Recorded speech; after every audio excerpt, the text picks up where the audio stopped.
สนุนโดยแอปวันดีคอนเทนต์จริตไทยเพื่อคนไทยดาวน์โหลดได้แล้ววันนี้ยาแคปซูลขมิ้นชันอุ้ยอันบรรเทาอาการท้องอืดท้องเฟ้อ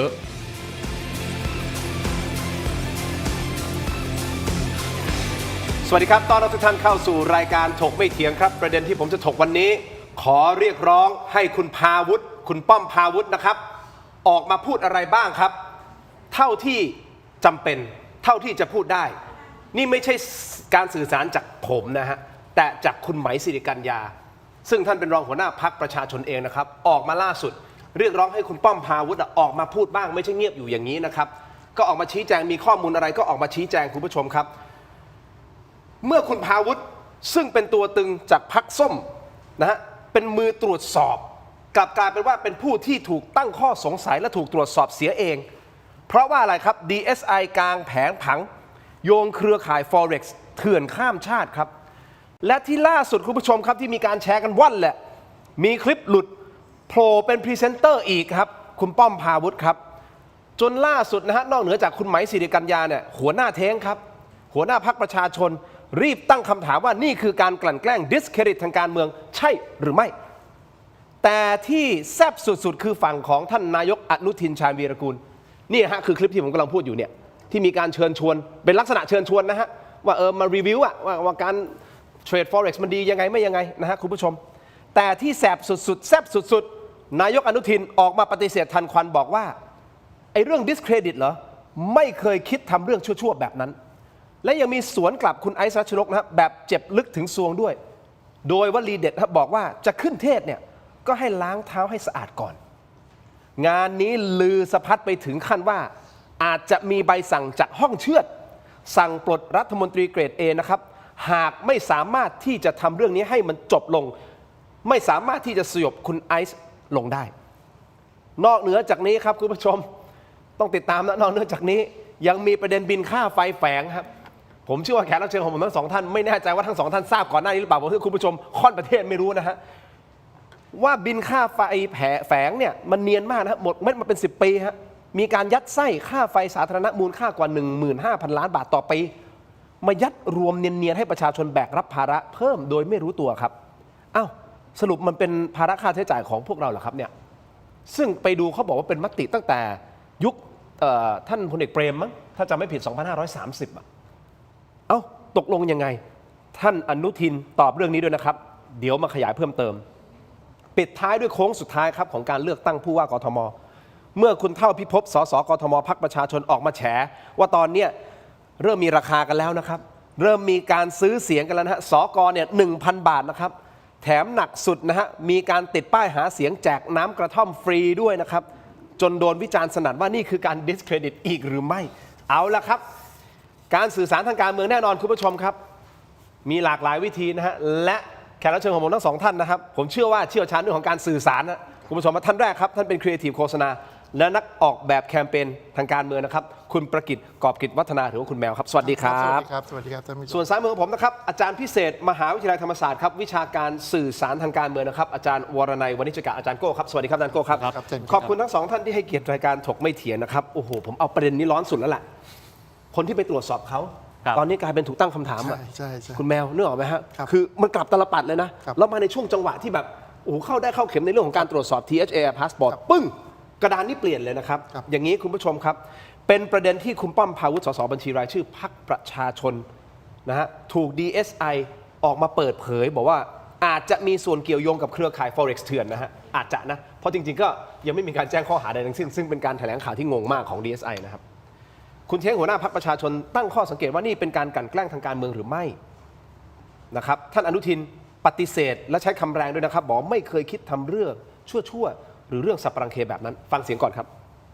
เขาก็คิดเข้าไปเรื่อยนะครับถ้าผมกลั่นแกล้งเนี่ยโดนเป็นหลายคนแล้วนะผมไม่เคยคิดเรื่องชั่วพวกนี้นะครับแต่ไม่ใช่การดิสเครดิตทางการเมืองผมไม่ทำเรื่องสับปะรังเคพันนี้หรอกเพราะว่านี่รัฐบาลคนทำผิดกฎหมายเขาก็มีเจ้าพนักงานมีอะไรที่เขาจะต้องดูแลไปเรามีหน่วยงานทั้งหลายทั้งตำรวจทั้งทหารทั้ง DSI ทั้งปปสทั้งฟอกเงินนายกไปทำอะไรพวกนี้ไม่ได้หรอกครับ เป็นยังไงก็เป็นอย่างนั้น ก่อนไปฟังการวิเคราะห์ของแขกรับเชิญของผมทั้งสองท่านคุณผู้ชมครับอยากให้ไปดูคลิปนี้อีกหนึ่งคลิปครับเพราะว่านี่คือจุดเปลี่ยนสำคัญอีกหนึ่งจุดมีการปล่อยคลิปโปรโมทบริษัท QRS Global ในโซเชียลมีเดียคือคลิปนี้เราไปดูกันเต็มๆฮะเปิดฮะการลงทุนส่วนหนึ่งแต่ที่มันได้มาแล้วดีมากคือเรื่องความรู้ในแง่ของเรื่องการเศรษฐกิจระดับโลกเลยทีเดียว3 เดือนมั้ง2-3 เดือนประมาณคือหนึ่งผมว่าประทับใจนะเพราะว่าหนึ่งคือทีมงานกันเองมากๆนะครับแล้วก็ซึ่งที่นี่จะมีเหมือนกับมีเขาเรียกว่าวิทยากรนะครับมีอาจารย์หลายแขนงมากเดี๋ยววันนี้ก็จะมาเรียนเรื่องการใช้ตัว EA นะครับที่มาช่วยก็ถือว่าทำให้เราได้เติมความรู้ซึ่งจริงผมเองก็เพิ่งเข้ามาในวงการนี้ไม่นานเองนะสามารถไปประยุกต์ใช้กับในแง่เรื่องการเทรดแบบอื่นได้จำเป็นมากเลยคนทำธุรกิจซึ่งบางทีเราอาจจะไม่ได้มองตรงนี้ไปนะครับฉะนั้นการเทรดอาจจะเป็นตัวเสริมที่เราได้มานอกเหนือจากการที่เราจะเป็นการลงทุนส่วนหนึ่งแต่ที่มันได้มาแล้วดีมากคือเรื่องความรู้ในแง่ของเรื่องการเศรษฐกิจระดับโลกเลยทีเดียววันนี้มารับโทรศัพท์ครับก็ได้จากการเทรดไม่น่าเชื่อว่าจะได้ปกติเป็นคนที่ไม่เคยคิดจะสะสมแต้มไม่เคยไปแลกอะไรเลยแต่ครั้งนี้โอ้โหแลกได้ด้วยเฮ้ยอันนี้เจ๋งมากเลยนะครับ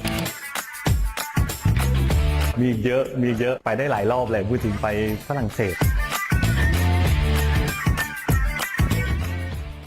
คุณแมวครับอาจารย์โก้ครับที่คุณพาวุฒิยังไม่กล้าขยับออกมามากมันเป็นเพราะเรื่องนี้หรือเปล่าไม่แน่ใจนะครับเพราะอาจจะเป็นจุดนี้ที่ทำให้คุณพาวุฒิรู้สึก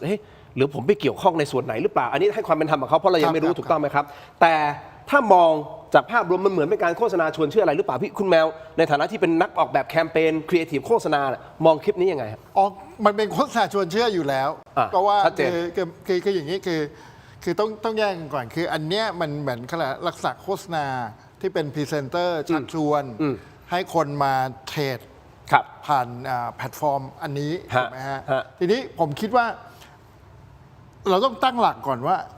ตอนที่ทำโฆษณาชิ้นนี้คือเรื่องของการชักชวนเนี่ยมันผิดกฎหมายหรือไม่อันนี้เรื่องแรกนะครับเพราะว่าจริงๆปัจจุบันเนี่ยเราจะเห็นไอ้คลิปชักชวนอย่างเงี้ย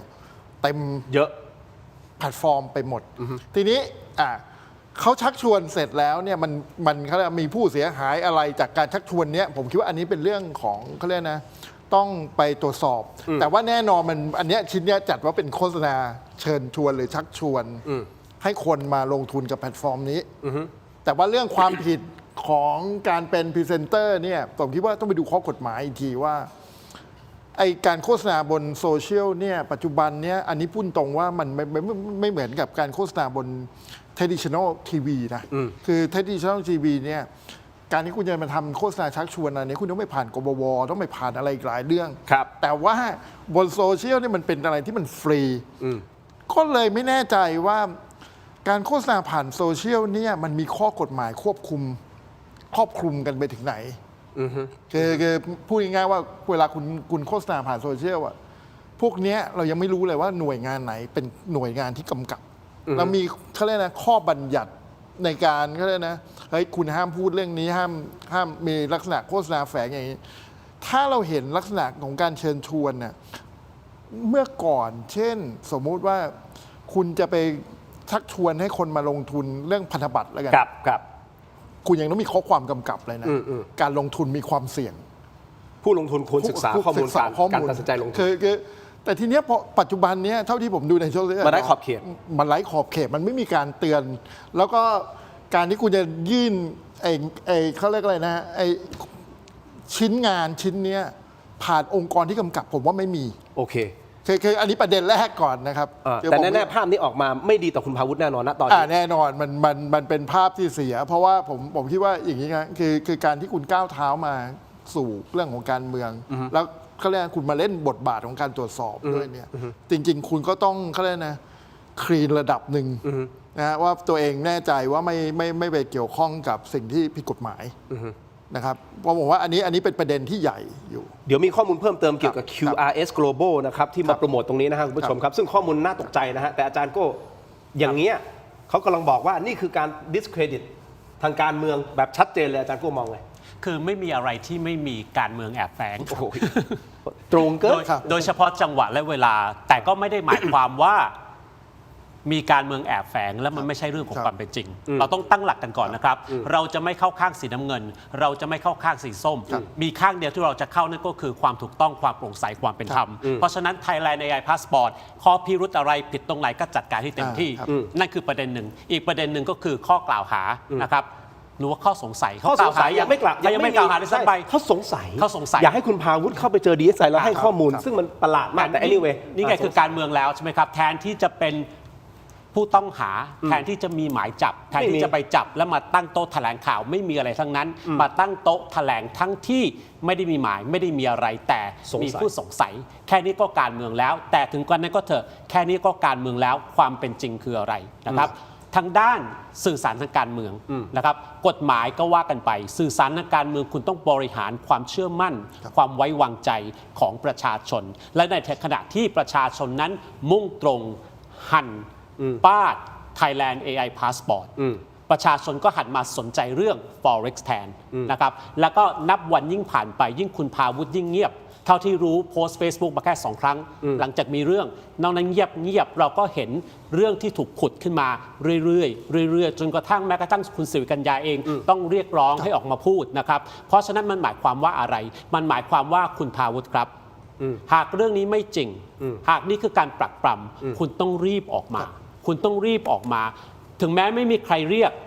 คุณไปเรียกเลย คุณไปเดินเข้าไปหน้า DSI เลยแล้วบอก DSI ผมอยู่นี่แล้ว ผมมีหลักฐานทุกอย่าง อาจารย์ก็มองว่าเขาควรออกมาพูด เขาควรออกมาพูด อันนี้ ควรจะ ให้ความเป็นธรรมนิดนึง อาจจะเป็นทนาย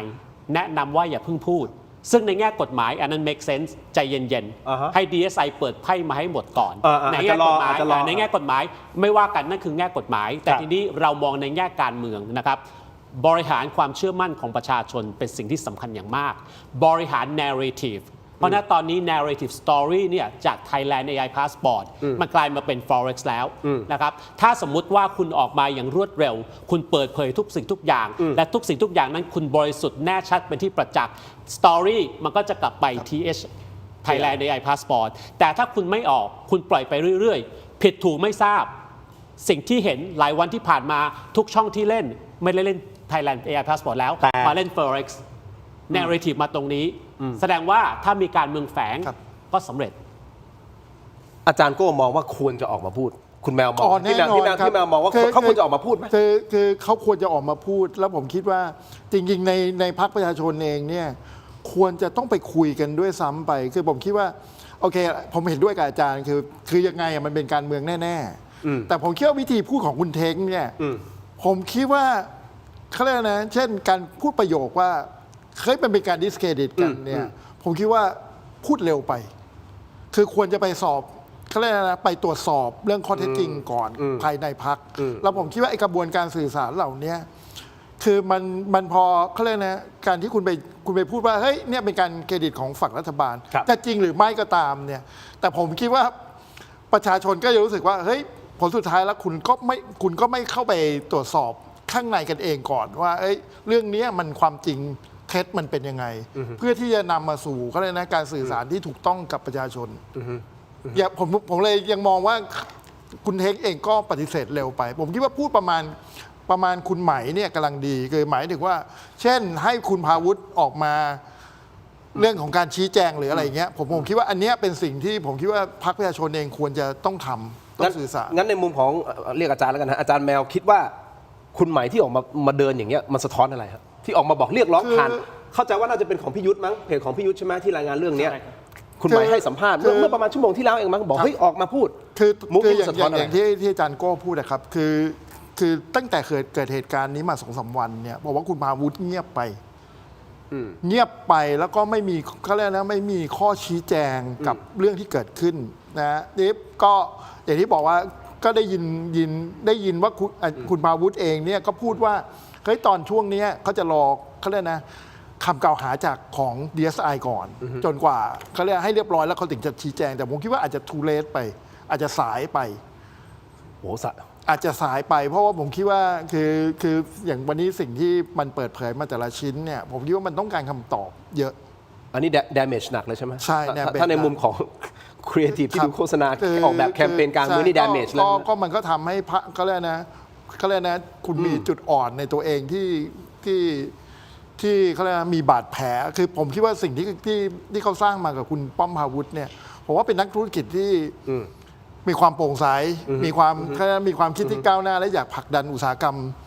ไอทีของประเทศที่พอคุณเขาเรียกนะมีภาพที่มันไปเกี่ยวข้องกับเรื่องนี้ผมคิดว่ามันทำให้เกิดข้อสงสัยเยอะ ถูกครับซึ่งต้องให้ความเป็นธรรมคุณพาวุฒิเพราะตอนนี้คุณพาวุฒิยังไม่ได้ออกมาพูดเราก็ไม่รู้ว่าข้อเท็จจริงคืออะไรแต่ที่แน่ๆอาจจะเกี่ยวข้องในเรื่องของไปทำpayment gateway หรือเปล่าหรือเปล่าแล้วมีพวกนี้มาใช้บริการเขาหรือเปล่าก็ให้ความเป็นธรรมเขาจะไปรู้ได้ไงว่าไอ้พวกนี้มาใช้ยังไงอันนี้ผมไม่รู้ไม่ได้พูดแทนแต่แน่นอนตอนนี้มีการเรียกร้องจากพรรคเองคุณหมายศิริกัญญาแต่ผมเห็นด้วยกับอาจารย์โก้เมื่อกี้นะครับคือจริงๆแต่ผมว่าคิดว่า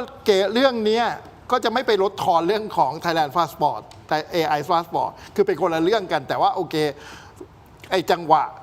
ที่มันเกิดขึ้นเรื่องของไทย AI Passport แล้วก็มาเรื่องของ DSI แล้วก็มาเรื่องของคุณพาวุฒิเนี่ย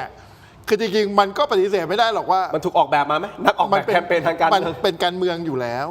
ขอเสริมนิดนึงนะครับคือการที่คุณสุริกัญญาออกมาเรียกร้องมันหมายความว่าสิ่งที่เกิดขึ้นน่ะมันสะท้อนไปถึงภาพพจน์ของพรรคและภาพพจน์ของพรรคประชาชนคืออะไร อย่างน้อยที่สุดภาพพจน์ที่เขาอยากจะผลักดันออกสู่สังคมนั่นก็คือข่าวสะอาดโปร่งใสไม่มีข่าวบริสุทธิ์บนโลกใบนี้แต่อย่างน้อยโปร่งใสนะครับมีธรรมาภิบาลต่างๆนานาแต่สิ่งที่เกิดขึ้นมันตั้งเครื่องหมายคำถามมันอาจจะลดทอนความเชื่อมั่นและอะไรกำลังจะเกิดขึ้นอาทิตย์หน้าเลือกตั้งเลือกตั้งและเลือกตั้งผู้ว่าเลือกตั้งสกนี่ทางพรรคสีส้มอาศัยอะไรสำคัญสุดแบรนดิ้งของพรรคแบรนดิ้งของพรรคสำคัญแบรนดิ้งของพรรคที่จะทำให้ประชาชนไปที่คูหาแล้วเลือกพรรคนี้สกจากพรรคนี้หรือแคนดิเดตผู้ว่าจากพรรคนี้เพราะว่าเขาเชื่อมั่นในแบรนด์ณตอนนี้แบรนด์กำลังดูไม่ดีเพราะฉะนั้นต้องรีบจัดการอะไรสักอย่างและมีข้อมูลที่น่าตกใจพีคไปกว่านั้นก็คือผู้บริหารของบริษัท QRS Global ในไทยนะครับดันไปโพสต์ผ่าน Facebook ไฮไลท์คือช็อกครับก็คือเขาโพสต์บอกว่าโบรกเกอร์ Forex ในไทยไม่มีเจ้าไหนได้รับใบรับรองอยู่แล้วค่ะเฮ้ยนั่นหมายความว่าที่มีอยู่ผิดกฎหมายทั้งหมดเหรอรวมถึงที่คุณป้อมพาวุฒิไปโฆษณาให้นี่คือผิดกฎหมายใช่หรือไม่พักกันสักครู่คุณผู้ชมครับเดี๋ยวช่วงหน้ากลับมาติดตามกันต่อนะครับรวมถึง THAI Passport ตกลงคือพอเรื่องนี้มาปุ๊บเรื่องนี้เงียบไปทั้งสองท่านคิดว่าเขายังจะเดินโครงการต่อหรือไม่พักสักครู่ครับ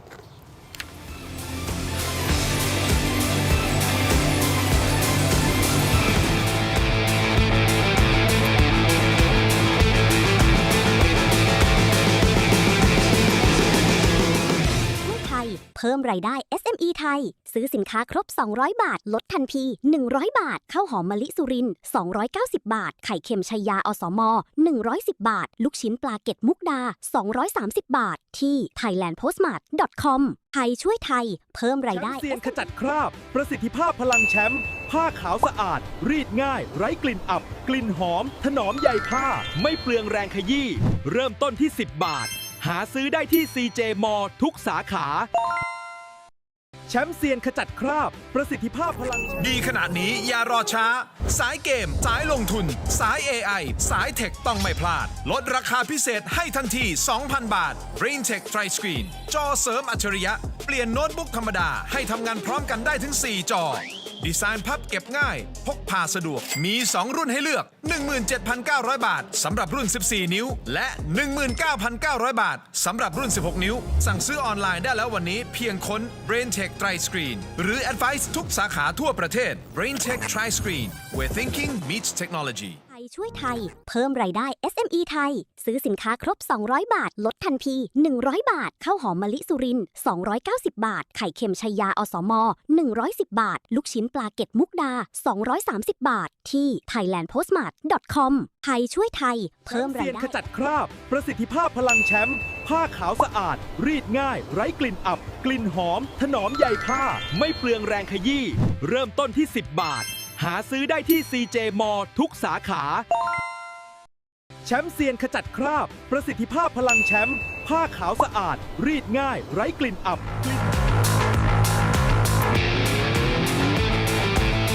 กลับมากันต่อครับถงไม่เถียงครับอยู่กับอาจารย์กู้อาจารย์แมวนะครับพูดคุยกันต่อเลยคุณผู้ชมครับเดี๋ยวไปข้อมูลของคุณไหมศิริกัญญาสั้นๆนิดเดียวนะครับคุณผู้ชมท่านรองหัวหน้าพรรคประชาชนนะครับท่านให้สัมภาษณ์นะที่อาคารอนาคตใหม่นะครับบอกถึงความเคลื่อนไหวของคุณพาวุฒินะฮะบอกว่าคุณพาวุฒิเนี่ย หายหน้าหายตาไปหลายวันนะคุณผู้ชมครับจริง ๆ คุณสิริกัญญาบอกว่าเรารู้สึกถึงความหนักหนาสาหัสที่เกิดขึ้น เข้าใจว่าคุณพาวุฒิอาจจะอยากที่จะเตรียมเอกสารเพื่อไปคุยกับ DSI ก็เลยยังไม่ปรากฏตัวในช่วงนี้ แต่อย่างไรก็ตามนะครับก็อยากเรียกร้องให้นายพาวุฒิได้ออกมาพูดคุยและชี้แจงต่อสาธารณะและชี้แจงข้อเท็จจริงบ้างเท่าที่ทำได้ไม่กระทบต่อรูปคดีซึ่งเห็นว่ามีรายละเอียดออกมาอีกเรื่อยๆซึ่งทางพรรคประชาชนไม่ได้นิ่งนอนใจนะครับจะมีการตั้งคณะกรรมการเสาะหาข้อเท็จจริงเช่นเดียวกันอาจารย์แมวบอกว่าช้าเกินไปแล้ว damage is done คือใช่แล้วก็ผมคือเมื่อกี้ที่ฟังจากที่คุณทินอ่านเนี่ยคือผมก็ยิ่งประหลาดใจไปอีกว่าทำไมคุณพาวุฒิเนี่ยไม่เข้าไปชี้แจงในพรรคก่อนหมายถึงไปทำความเข้าใจกับคนในพรรคก่อนกับคุณสิริกัญญากับเขาเรียกนะผู้บริหารของพรรคเนี่ยคือแสดงว่าไม่ได้คุยกันเลย มันเลยเกิดอาการที่เรียกว่าคุณใหม่ต้องมาเรียกร้องผ่านสื่อซึ่งผมว่าอันเนี้ยประหลาดใจมาก เพราะผมคิดว่าหลังจากเกิดเรื่องมา2-3 วันนี้ในพรรคควรจะคุยเรียกคุณพาวุฒิมาคุยว่าเหตุการณ์มันเกิดอะไรขึ้น ความเป็นจริงคืออะไร คือผมคิดว่าอันเนี้ยผมว่าที่ผ่านมาเนี้ยไม่เกิดการคุยเลย นี่ตั้งแต่ศุกร์ที่แล้วนะ ใช่ ไหมตั้งแต่ศุกร์ที่แล้ว ใช่ก็เลยถึงเกิดอาการของคุณไหมมาเรียกร้องผ่านสื่อทั้งที่ผมคิดว่าในโปรเซสอะคือตัวพรรคเองอะสามารถที่จะเรียกเขาเรียกอะไรนะ สมาชิกของเขา สมาชิกในพรรคเนี่ยมาชี้แจงได้ ตกลงมันเป็นยังไงข้อ มัน เท็จจริง เป็นยังไง ล่าให้ เรื่อง ฟั เป็น ห ยังไงเนี่ยแต่ผมคิดว่าทำไมมันไม่มีโปรเซสนี้ มันถึงเกิดสิ่งที่คุณหมาย มันถึงเกิดสิ่งที่คุณหมายพูด อาจารย์โก้จะเสริมให้ตรงนี้ สิ่งที่ชัดเจนนะครับชัดเจนกับผู้ชมทุกคนนะครับไม่ใช่ ครั แค่ บ เราเรียกร้องนะค ครั รั บบ คุณสิริกัญญาเรียกร้อง คุณสิริกัญญาเรียกร้องเองเพราะฉะนั้นมัน ครับ เป็นเรื่องที่สำคัญอย่างมากนะครับก็ไม่ได้มีอะไรมากกว่านี้ก็คือพูดไปหมดแล้วว่า คุณ ครับ ควรจะออกมาไม่ได้ ใช่ เกี่ยวกับว่าคุณผิดหรือไม่ผิดอันนั้นให้กระบวนการยุติธรรมจัดการไปแต่เราวิเคราะห์ในแง่ความรู้สึกเชื่อมั่นของประชาชนทางด้านการเมือง แต่ว่าข้อมูลต่อจากนี้สิฮะอาจจะทำให้คุณผู้ชมเข้าใจสถานการณ์มากยิ่งขึ้นทำให้อาจารย์แมวอาจารย์โก้เข้าใจมากยิ่งขึ้นหรือเปล่านะครับเป็นข้อมูลของผู้บริหารของบริษัท QRS Global ในไทยครับคุณผู้ชมซึ่งเขาดันโพสต์ข้อความผ่าน Facebook ซึ่งไฮไลท์ชวนช็อกนะฮะก็คือคุณมาริกาคนนี้แหละชื่อมาริกานะฮะโพสต์และประโยคนี้เขาบอกว่าโบรกเกอร์ Forex ในไทยไม่มีเจ้าไหนได้รับใบรับรองอยู่แล้วค่ะซึ่งเหมือนเท่ากับยอมรับไกลๆว่าโบรกเกอร์ทั้งหมดที่ทำธุรกิจในไทยเนี่ยเถื่อนใช่หรือไม่และผิดกฎหมาย 100% ใช่หรือไม่คุณผู้ชมเข้าใจประเด็นนี้ไหมฮะเขาพูดอย่างเงี้ยเนี่ยเราไฮไลท์อะโบรกเกอร์ Forex ในไทยไม่มีเจ้าไหนได้รับใบรับรองอยู่แล้วค่ะซึ่งก็ทำให้เราชวนคิดต่อไปไงถ้าไม่มีเจ้าไหนได้รับใบอนุญาตหรือใบรับรองเนี่ยเขาดำเนินธุรกิจบนพื้นฐานอะไรกฎหมายอะไรที่เขาดำเนินธุรกิจอยู่มันก็เลยถูกตั้งข้อสงสัยขึ้นมาแล้วการที่ผู้บริหารโบรกเกอร์ขาใหญ่ออกมาโพสต์แบบนี้ในไทยไม่มีเจ้าไหนได้รับใบรับรองอยู่แล้วค่ะเฮ้ยอย่างนี้มันทำให้ต่อจิ๊กซอว์ต่อไปไงต่อจิ๊กซอว์ต่ออ้าวแล้วที่คุณพาวุฒิมายืนอยู่ข้างหน้าแล้วมีตัว QRS Global แล้วก็พูดถือโทรศัพท์มือถือเฮ้ยแสดงว่าอันนี้มันผิดหรอก็อันนี้ต้องไปดูข้อกฎหมายแต่ว่าแน่นอนว่าโบรกเกอร์ที่ไม่ได้ถูกรับรองจาก QRS เนี่ยก็เท่ากับเถื่อนหมดซึ่งถ้ามันเถื่อนหมดเนี่ยมันก็เข้าข่ายการหลอกลวงประชาชนเพราะฉะนั้นในเขาเรียกนะในแง่ของคุณพาวุฒิอย่างที่เราเห็นเนี่ยคือถ้าผมดูจากความผิดเบื้องต้นเนี่ยก็คือคุณก็แค่ผิดว่าคุณไปเป็นพรีเซนเตอร์ให้กับโบรกเกอร์เถื่อนแต่ว่าจะเขาเรียกเรื่องการพิสูจน์ว่าจะรู้ไม่รู้มาก่อนเนี่ยอันนี้ก็ต้องไปว่ากันตามกฎหมายแต่ผมคิดว่าอันเนี้ยมันก็น่าเห็นใจในมุมหนึ่งว่าถ้าสมมุติว่าเหมือนเราไปรับงานอ่ะเหมือนคุณดินเป็นพรีเซนเตอร์ไปรับงานเฮ้ยผมต้องไปถามว่าเฮ้ยบริษัทคุณจดทะเบียนถูกต้องหรือเปล่าอะไรเงี้ยผมมันก็ประหลาดดูนะหมายถึงว่าตัวพรีเซนเตอร์จะเกิดหมายถึงว่าคืออันเนี้ยมันก็จะมีความที่แบบผมว่ามันต้องคือเนี้ยอย่างที่บอกตัว QRS บอกว่าเฮ้ยตอนนี้โบรกเกอร์ในไทยที่ไม่มีใบรับรองไม่มีใบรับรองจากเขาก็แสดงว่ามันเถื่อนหมดทีนี้ถ้าตามคำพูดของเขานะถ้าตามคำพูดของเขานี่มันก็ต้องมาไล่ว่าแล้วไอ้โบรกเกอร์เถื่อนเนี่ยไปจ้างพรีเซนเตอร์ได้ไงไปทำธุรกรรมทางการเงินพวกนี้ได้ไงสิ่งที่เราคิดต่อไปนะคุณผู้ชมแต่เรายังไม่รู้ข้อมูลเท็จจริงนะฮะ QRS เนี่ยคุณป้อมพาวุฒิไปเป็นพรีเซนเตอร์อย่างเดียว อ่า หรือว่ามีอย่างอื่นพ่วงด้วย ใช่ ตรงเนี้ย ทีนี้ สำคัญเพราะอะไร ทีนี้ เพราะเขาไปเจอเส้นเงินไง ถูก เส้นเงิน 2 ล้านต่อครั้ง 14 ครั้ง 28 ล้าน ทีนี้ผมอาจจะให้ความเป็นธรรมคุณภาวิทย์นิดนึงเพราะว่าเราดูแค่คลิปหนึ่งแค่นั้นเอง ใช่ ทีนี้ถ้าคลิปหนึ่งถ้าเราดูจากคลิปนี้เขาเป็นพรีเซนเตอร์ผมว่าความผิดเขาก็อยู่ตรงที่เป็นพรีเซนเตอร์ โอเค แต่ถ้านอกเหนือจากนั้น เช่นเขามีหุ้นส่วนอยู่ในโบรกเกอร์เรานี่อันนี้ก็เป็นอีกเรื่องหนึ่งที่ผมว่าก็น่าจะเป็นเรื่องใหญ่คืออันนี้ก็ต้องแยกกันเป็นเรื่องๆไป โอเคอาจารย์โก้จะข้อมูลเพิ่มเติม ครับ เดี๋ยวผมจะอ่านต่อมีข้อมูลเพิ่มเติมให้ความเป็นธรรมกับคุณมาริกาด้วยนะ เพราะเขาอ้างว่าเขามีไลเซนส์ถูกต้องในต่างประเทศนะเดี๋ยวจะไล่ให้ ครับ ถ้าโบรกเกอร์เถื่อน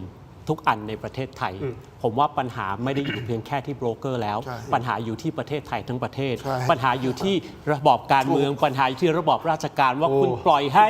บริษัท ใช่ โบรกเกอร์ทุกบริษัทในประเทศไทยเป็นบริษัทเถื่อนหมด ถ้าที่คุณมาริกาพูดเป็นจริง คุณปล่อยแบบนี้ ใช่ ได้ยังไง เพราะฉะนั้นมันก็สรุปว่าประเทศนี้มันสีเทาหรือเปล่า ประเทศนี้มันเถื่อนหรือเปล่าที่ประชาชนก็คุยกันมาตั้งนานแล้วว่าทุกสิ่งทุกอย่างมันเกิดขึ้นได้ยังไงถ้าการเมืองและราชการไม่อำนวยความสะดวกหรือรับส่วนแบ่งใช่หรือไม่นะครับอันนี้ประเด็นนั้น QRS ขอเติมนิดนึงได้ไหมครับ ครับ ผมดูข่าวเมื่อเช้า ฮะ ได้ข้อมูลจากรายการที่เดือนหน้าก็จะไม่ได้ออกอากาศอีกต่อไปแล้ว เดี๋ยวมีข้อมูลเพิ่มอาจารย์พูดก่อน อาจจะซ้ำกันก็ได้ อ่า ไม่รู้ว่าซ้ำกันแบบ สำคัญอยู่แล้ว ซ้ำกันอยู่แล้ว รายการพี่หมาแก่เล่าเลยอาจารย์โก้จัดไป บริษัทจดทะเบียนที่นิวซีแลนด์ ฮะ แต่ License Broker ได้จากประเทศอะไรรู้เปล่า ประเทศอะไรฮะ โคโมโรส คอมโมโรสเคยได้ยินป่ะ ไม่ใช่แคนาดา ไม่ใช่แคมารูนอันนั้นเรารู้จักโคโมโรส คอมโมโรสคืออะไร เป็นเกาะ เออ ในมหาสมุทรอินเดีย อ อกจากฝั่งทวีปแอฟริกา เออ ไม่ได้อยากกล่าวหาหรือด้อยค่าประเทศโคโมโรสนะครับ อ่าฮะ แต่ถามท่านผู้ชมทุกคนจริง ๆ ว่าพอได้ยินแบบนี้ความรู้สึกแรกคืออะไร ความรู้สึกแรกคือเอ๊ะหรือเปล่า นี่ทีมงานของผมเจ๋งมาล่ะทำ Google Earth มาให้เลยเนี่ยโคโมโรสเกาะนี่แหละ ก่อนนี้แหละ คุณผู้ชมครับ เอานี้ผมเสริมข้อมูลอาจารย์โก้นิดนึงนะอาจารย์แมว อย่างนี้ให้ความเป็นธรรมกับคุณมาริกา เพราะคุณมาริกาบอกอะไรรู้ไหมครับ เธออ้างว่าบริษัทของตนเนี่ยมีไลเซนส์ถูกต้องในต่างประเทศ แต่รายการของคุณหมาแก่ดนัยเอกมหาสวัสดิ์และคุณแมวสาวนะครับอมรรัตน์มหิทธิรุกเนี่ยนะฮะสืบค้นลึกเข้าไปในเว็บไซต์ของ QRS Global นี่เว็บไซต์ของเขาไปพบข้อมูลชวนฉงนฮะบอกว่าบริษัทระบุว่าจดทะเบียนตั้ง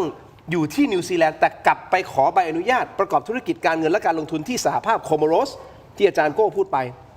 ซึ่งเป็นหมู่เกาะเล็กๆ มีเพียง 3 เกาะตั้งอยู่ทางตะวันออกเฉียงใต้ของทวีปแอฟริกาในมหาสมุทรอินเดีย ซึ่งในวงการการเงินก็อาจจะรู้ดีนะฮะว่าประเทศหมู่เกาะเหล่านี้เนี่ยแหมกฎหมายมันอาจจะแบบ ครับ นะเบาๆสบายๆไม่มีการตรวจสอบเข้มงวดหรือเปล่า ข้อมูลจากทนายวิทูลเก่งงานจำชื่อนี้ได้ไหมฮะทนายวิทูลเก่งงาน ถ้าย้อนกลับไปคดีดีไอคอนกรุ๊ปจำได้ไหมฮะทนายวิทูลออกมาใช่ไหมนี่คนนี้เคยโฟนอินในรายการผมไม่เถียงด้วย ทนายวิทูลออกมาพูดและให้สัมภาษณ์ในรายการพี่หมาแก่ด้วยเขาพาเหยื่อของโบรกเกอร์นี้แต่ไม่ใช่โบรกเกอร์ QRS Global นะแต่เป็นโบรกเกอร์อีกอันหนึ่งชื่อว่า HFM 2 รายไปให้ข้อมูลกับ DSI ในฐานะพยานทนายก็เปิดเผยข้อมูลสำคัญบอกว่ารูปแบบของโบรกเกอร์เหล่านี้คือการรับแทงแบบ OTC over the counter โดยมีทั้งแบบส่งออเดอร์เข้าตลาดจริงก็คือ A-book และแบบตั้งตัวเป็นเจ้ามือรับกินรับใช้เองคล้ายกับเว็บพนัน B-book ซึ่งเหยื่อส่วนใหญ่มักจะเทรดเสียตามโค้ชแนะนำเทรดเสียตามโค้ชแนะนำนะไม่ได้เทรดเสียตามโค้ชแนะนำนะครับ QRS Global เคยมีประวัติถูกศาลที่ประเทศออสเตรเลียสั่งปิดบริษัทในเครือถึง 95 แห่งเนื่องจากว่ามีพฤติกรรมพัวพันกับสแกมเมอร์และไม่มีความน่าเชื่อถืออันนี้คือข้อมูลที่ได้มาจากรายการของพี่หมาแก่นะครับเหตุผลที่โบรกเกอร์เหล่านี้นิยมไปจดทะเบียนประเทศหมู่เกาะก็เพราะสามารถขอใบอนุญาตได้ง่ายและแทบไม่มีการตรวจสอบเลยอันนี้แหละ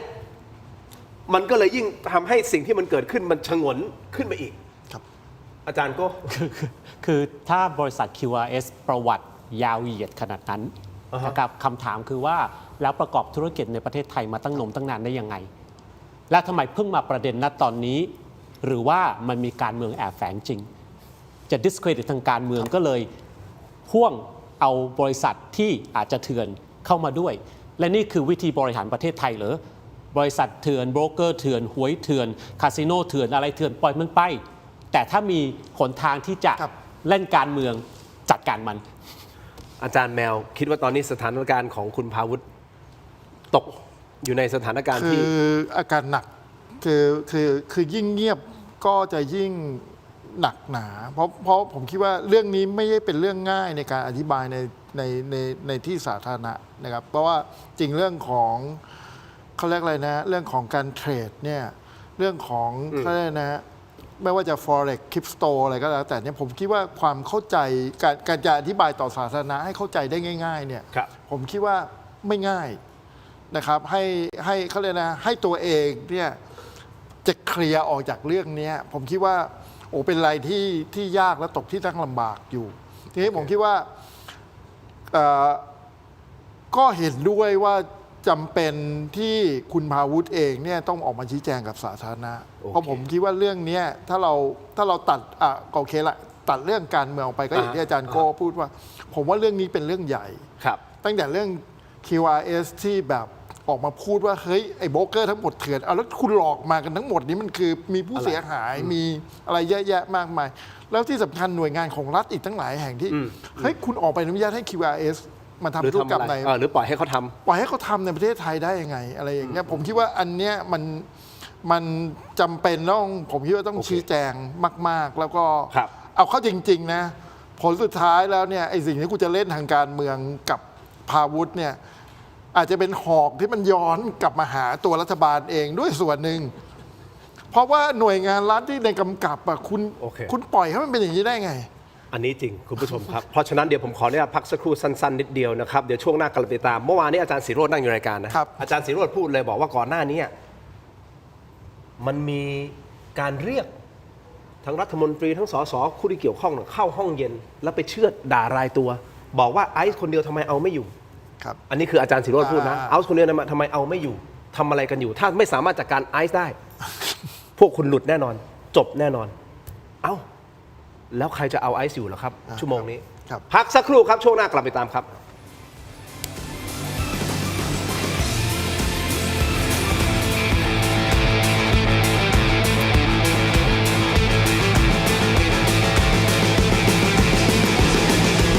ไทยเพิ่มรายได้ SME ไทย ซื้อสินค้าครบ 200 บาท ลดทันที 100 บาท ข้าวหอมมะลิสุรินทร์290 บาท ไข่เค็มชัยยาอสม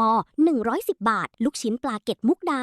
230 บาท ที่ thailandpostmart.com ไทยช่วยไทย เพิ่มรายได้ SME ไทย ฉลองครบรอบ 5 ปี ถกไม่เถียงแฟนรายการตัวจริง ห้ามพลาดกับบ็อกเซตสุดพรีเมียม คุ้มสุดๆ เพียง 799 บาท คุณจะได้รับไอเทม 4 รายการ 1. เสื้อรุ่นประวัติศาสตร์ 2. ลายเซ็นจากผม ถิ่นโชคกมลกิจ 3. ยาดมสมุนไพรอุ้ยอันโอสถรุ่น Limited Edition และ 4. สติกเกอร์เซ็ตสุดกวน เอาไปแปะให้สะใจ สั่งซื้อด่วนวันนี้ส่งฟรีได้ร่วมทำบุญกับมูลนิธิบ้านพระพรรีบหยิบมือถือขึ้นมาสแกน QR Code บนหน้าจอตอนนี้ได้เลย ช้าหมดอดแน่นอน น้องฝันดีเป็นกระต่ายน้อยที่รักการร้องเพลงเป็นชีวิตจิตใจ น้องฝันดีซ้อมร้องซ้อมเต้นทุกวันอย่างไม่เคยเหน็ดเหนื่อย แต่แล้วเรื่องไม่คาดฝันก็เกิดขึ้นก่อนวันแข่งเพียงวันเดียว ยอมมี ในขณะที่ความหวังกำลังจะหมดไป น้องฝันดีก็มองเห็นบางสิ่ง พี่คิดดี เราร้องเพลงไม่ได้ แต่เรายังเต้นได้นี่นา และลำดับต่อไป ขอเชิญพบกับน้องฝันดีครับ น้องฝันดีจะทำอะไรน่ะ เธอไม่ได้มาร้องเพลงหรอกหรอ ว้าว ถึงจะร้องเพลงไม่ได้ แต่น้องฝันดีก็เปลี่ยนวิกฤตให้เป็นการแสดงที่ยอดเยี่ยม พร้อมกับเพื่อนๆของเธอ ด้วยความคิดสร้างสรรค์อันน่าทึ่งทำให้น้องฝันดีได้รับรางวัลไปครอง และที่สำคัญที่สุด เธอยังได้เรียนรู้บทเรียนอันมีค่าอีกด้วย เมื่อแผนหนึ่งไม่สำเร็จ เราก็สร้างแผนใหม่ได้เสมอค่ะ อย่ายอมแพ้นะครับ จำไว้นะคะเด็กๆ ทุกปัญหามีทางออกเสมอ ขอแค่เราไม่ยอมแพ้ ดูนิทานย้อนหลัง อ่านอีบุ๊กสนุกๆ ทำตารางเรียนออนไลน์ฟรี ค้นพบโลกแห่งจินตนาการไร้สิ้นสุดได้ที่ herodigital.com/kidsfun แล้วเจอกันนะ น้องฝันดีเป็นกระต่ายน้อยที่รักการร้องเพลงเป็นชีวิตจิตใจ น้องฝันดีซ้อมร้องซ้อมเต้นทุกวันอย่างไม่เคยเหน็ดเหนื่อย แต่แล้วเรื่องไม่คาดฝันก็เกิดขึ้นก่อนวันแข่งเพียงวันเดียว กลับมากันต่อนะครับคุณผู้ชมครับอยู่กับอาจารย์โก้อาจารย์แมวนะฮะอย่างนี้นะครับเรื่องของคุณพาวุฒินี่คือหนึ่งเรื่องอันนั้นก็ต้องว่าไปตามกระบวนการนะครับแต่อีกเรื่องหนึ่งก็คือไม่ลืมต้องลืมไม่ได้ด้วยก็คือ THAI passport ถูกต้องครับ เพราะจริงๆ2เรื่องนี้มันโยงกันนะครับก็ตั้งแต่ที่ต้นรายการทั้งสองท่านพูดชัดเจนแล้วมันแยกเรื่องกันนะครับคราวนี้กลับมาที่ THAI passport คุณผู้ชมครับปรากฏว่าคุณไอซ์รัชนกที่ทุกท่านทราบแล้วเมื่อวานนี้ผมนำเสนอไปแล้วก็มีการโพสต์รัวๆตั้งแต่ช่วงเช้าโพสต์รัวๆมาเลยนะครับว่าเนี่ยมาช่วยกันโหวตหน่อยมาช่วยกันโหวตหน่อยว่าใครที่อุ้มนะคุณชัยชนกนะแล้วคล้ายๆแบบเสียดสีท้าทายนะสสพรรคภูมิใจไทยใช่หรือไม่ทั้งคนที่มีตำแหน่งและไม่มีตำแหน่งบอกให้รีบออกมาทำผลงานปกป้องและโอ้คุณชัยชนกรัฐมนตรีดีอาจารย์ก็มองว่านี่คือการสื่อสารยังไงของคุณนายออกมาแทงแบบนี้เลยเนี่ยแล้วก็ทำบทแบบเนี้ยโอ้โห ก็คือการสื่อสารที่แทงใจดำมีประชาชนคนไหนบ้างที่สามารถปฏิเสธได้ว่าคุณชัยชนกไม่ได้รับการอุ้มมาตั้งแต่เป็นสสครั้งแรกอุ้มมาเป็นรัฐมนตรีดีอุ้มอยู่ทุกวันนี้แม้กระทั่งโครงการ Thailand AI Passport ก็ยังต้องให้ปลัดกระทรวงดีอุ้ม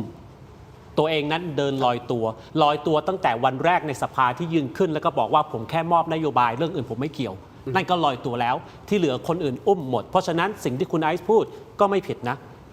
มันพูดถูกเขาพูดถูกพูดแทงใจดำและตอนนี้มันเป็นการตีกันระหว่างฝ่ายค้านกับฝ่ายรัฐบาลแล้วตอนนี้มันคือชิงไหวชิงพริบในการชิงพื้นที่ ชิงไหวชิงพริบพูดตามตรงนะครับแซะกันไปแซะกันมาเหน็บกันไปเหน็บกันมาซึ่งหลายคนอาจจะไม่ชอบแต่สำหรับผมแล้วมันไม่ใช่เรื่องแปลกนะครับคุณไอซ์แซะเก่งนายกวันไลเนอร์วลีเด็ดแต่ละไลน์แต่ละอันเนี่ยก็เก่งเหมือนกันนะครับเรื่องแซะมันคืออะไรแซะมันก็คือ eat push มันก็คือแดกดันมันคืออะไรมันก็คือซาคาซัมคืออะไรซาคาซัมมันเป็นศิลปะมันเป็นการบันเทิงที่แม้กระทั่งสภาในอังกฤษเขาก็ซัดกันเละมันเป็นเรื่องธรรมดาในการเมืองอย่างมากเพราะฉะนั้นแซะกันไปเถอะเหน็บกันไปเถอะประชาชนบันเทิงแต่นอกเหนือจากนั้นต้องมีสาระด้วยและสาระที่ชัดที่เห็นที่สุดก็คือ 1. ข้อพิรุธต่างๆนานาใน Thailand AI Passport 2. การที่องคาพยพทั้งหมดทั้งปวงนั้นอุ้มคุณชัยชนกชิดชอบนะครับนั่นคือสาระของฝั่งนี้สาระอีกฝั่งหนึ่งก็คือเรื่อง Forex นี่แหละนะครับเพราะฉะนั้นบันเทิงไปศิลปะไปแต่ความเป็นจริงต้องปรากฏเราต้องตามหาให้เจอ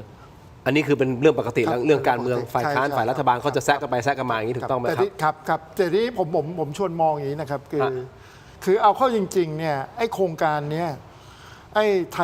Thailand AI Passport เนี่ยคือผมคิดว่าคือไอ้เขาเรียกนะปรากฏการณ์ทางสังคมอ่ะผมว่าคนโดยส่วนใหญ่อะรู้สึกว่าโครงการนี้มันมีเงื่อนงำแล้วมันเขาเรียกอะไรนะมันเป็นการเขาเรียกนะมีความช่อฉนมีความที่จะมีโอกาสที่จะทุจริตเขารู้สึกอย่างนั้นคนส่วนใหญ่เนี่ยรู้สึกอย่างนี้นะครับทีนี้คือคำถามคือว่าเราตัดเรื่องไอ้ก็เลยนะจะไอ้ไม่ไอ้อะข้อเท็จจริงของมันคือว่าถ้ารัฐบาลยังจะเดินหน้าต่อโครงการนี้ผมว่ามันเป็นจุดอ่อนมากๆของรัฐบาลคิดว่าเป็นอย่างนั้นเป็นอย่างนั้นทีนี้การที่ได้คุณไอซ์มาทำเรื่องนี้ผมว่ามันถูกฝาถูกตัวเพราะว่าหนึ่งคือผมคิดว่าคุณไอซ์เองก็มีประสบการณ์จากเรื่องของการเขาเรียกไปตรวจสอบเรื่องทุจริตหรือเรื่องแม้กระทั่งการเอารัดเอาเปรียบในเรื่องของประกันสังคมเรื่องของอะไรพวกนี้เนี่ยผมคิดว่าไอ้อันเนี้ยมันก็เป็นตัวตนการสร้างภาพลักษณ์ของไอซ์นี่ผมคิดว่าการที่ไอซ์มาจับเรื่องนี้ก็ถูกฝาถูกฝังแล้วผมคิดว่ามันก็เป็นท่าคือถ้าเราตัดอะไรออกไปมันก็ถูกแล้วที่มันต้องเป็นหน้าที่ของฝ่ายค้านที่เขาไปต้องไปตรวจสอบเรื่องนี้แทนประชาชนแต่เล่นแบบว่าเน็บแนมอย่างนี้เลยนะอันนี้เขาเสียดสีป่ะทีนี้เสียดสีเนี่ยผมว่ามันเป็นสไตล์ของไอซ์จริงๆหลายๆครั้งเราก็พูดเนาะว่าเฮ้ยจริงๆเนี่ยไอซ์อ่ะถ้าลดการเสียดสีลงชิปตัวเองไปเป็นนักการเมืองที่มันโตขึ้นเนี่ยผมคิดว่ามันไอสิ่งที่เขานำเสนอมันจะยิ่งหนักแน่นแล้วก็มีความน่าเชื่อถือกว่านี้แต่ผมคิดว่าไอ้เรื่องการเสียดสีนี่พูดตรงนะคือเรามาสู่การเมืองในโลกของโซเชียลแล้วเนี่ยไอเขาเรียกนะไอการพูดอะไร การแลกหมัดคนละหมัดอ่ะนายกก็พูดใช่ไหม มันก็เป็น นายก มันก็เป็นปกติ แต่ผมคิดว่าไอ้เรื่องเนี้ยผมไม่ได้มองอะไรเป็นสาระมากคือสาระคือว่าเฮ้ยผลสุดท้ายแล้วคุณต้องไม่หนีการตรวจสอบ โอเค ถูกไหมยืนอยู่บนข้อเท็จจริงที่มันควรจะเป็น ขออนุญาตทั้งสองท่านนะคุณผู้ชมว่าเราเปิดคลิปของอาจารย์ศิโรจน์นิดนึงได้ไหมสั้นๆนิดนึงอาจารย์ศิโรจน์พูดในรายการเมื่อวานนี้นะครับฟังนิดนึงครับ อาทิตย์ที่แล้วเนี่ยนะครับประมาณปลายสัปดาห์ ครับอาจารย์ นะครับมันมีการเปิดห้อง ฮะ นะครับของบุคคลสำคัญทางการเมือง 2 คนนะครับแล้วก็เรียกสสกับรัฐมนตรีของพรรคการเมืองไปชี้หน้าด่านะครับว่าพวกมึงมีกันตั้งหลายคน มีทั้งสสมีทั้งรัฐมนตรีมีทั้งกรรมาธิการมึงปล่อยให้คนคนเดียวเล่นงานเราขนาดนี้ได้ยังไง มึง แล้ว ป ก็ ล่อยให้คน บก คนเดียวเล่นงานได้ยังไง เปิดห้องเย็นแบบนี้อาจารย์ทั้งสองท่านคิดเห็นยังไงว่ามีเท็จจริงแค่ไหนยังไงคุณผู้ชมครับเดี๋ยวไปต่อกันในออนไลน์สแกน QR Code ครับเทเลดิจิทัลใน YouTube Facebook ถกไม่เถียงครับเดี๋ยวไปวิเคราะห์กันต่อเพิ่มเติมรวมถึงบินค่าไฟแฝงที่เราจ่ายค่าไฟให้สาธารณะมาเป็น10 ปีเอ้าทำไมเราต้องจ่ายเจอกันในออนไลน์ครับขอบคุณครับอาจารย์ทั้งสองท่านครับขอบคุณในทีวีก่อนนะฮะเจอกันในออนไลน์ถกไม่เถียงครับสวัสดีครับ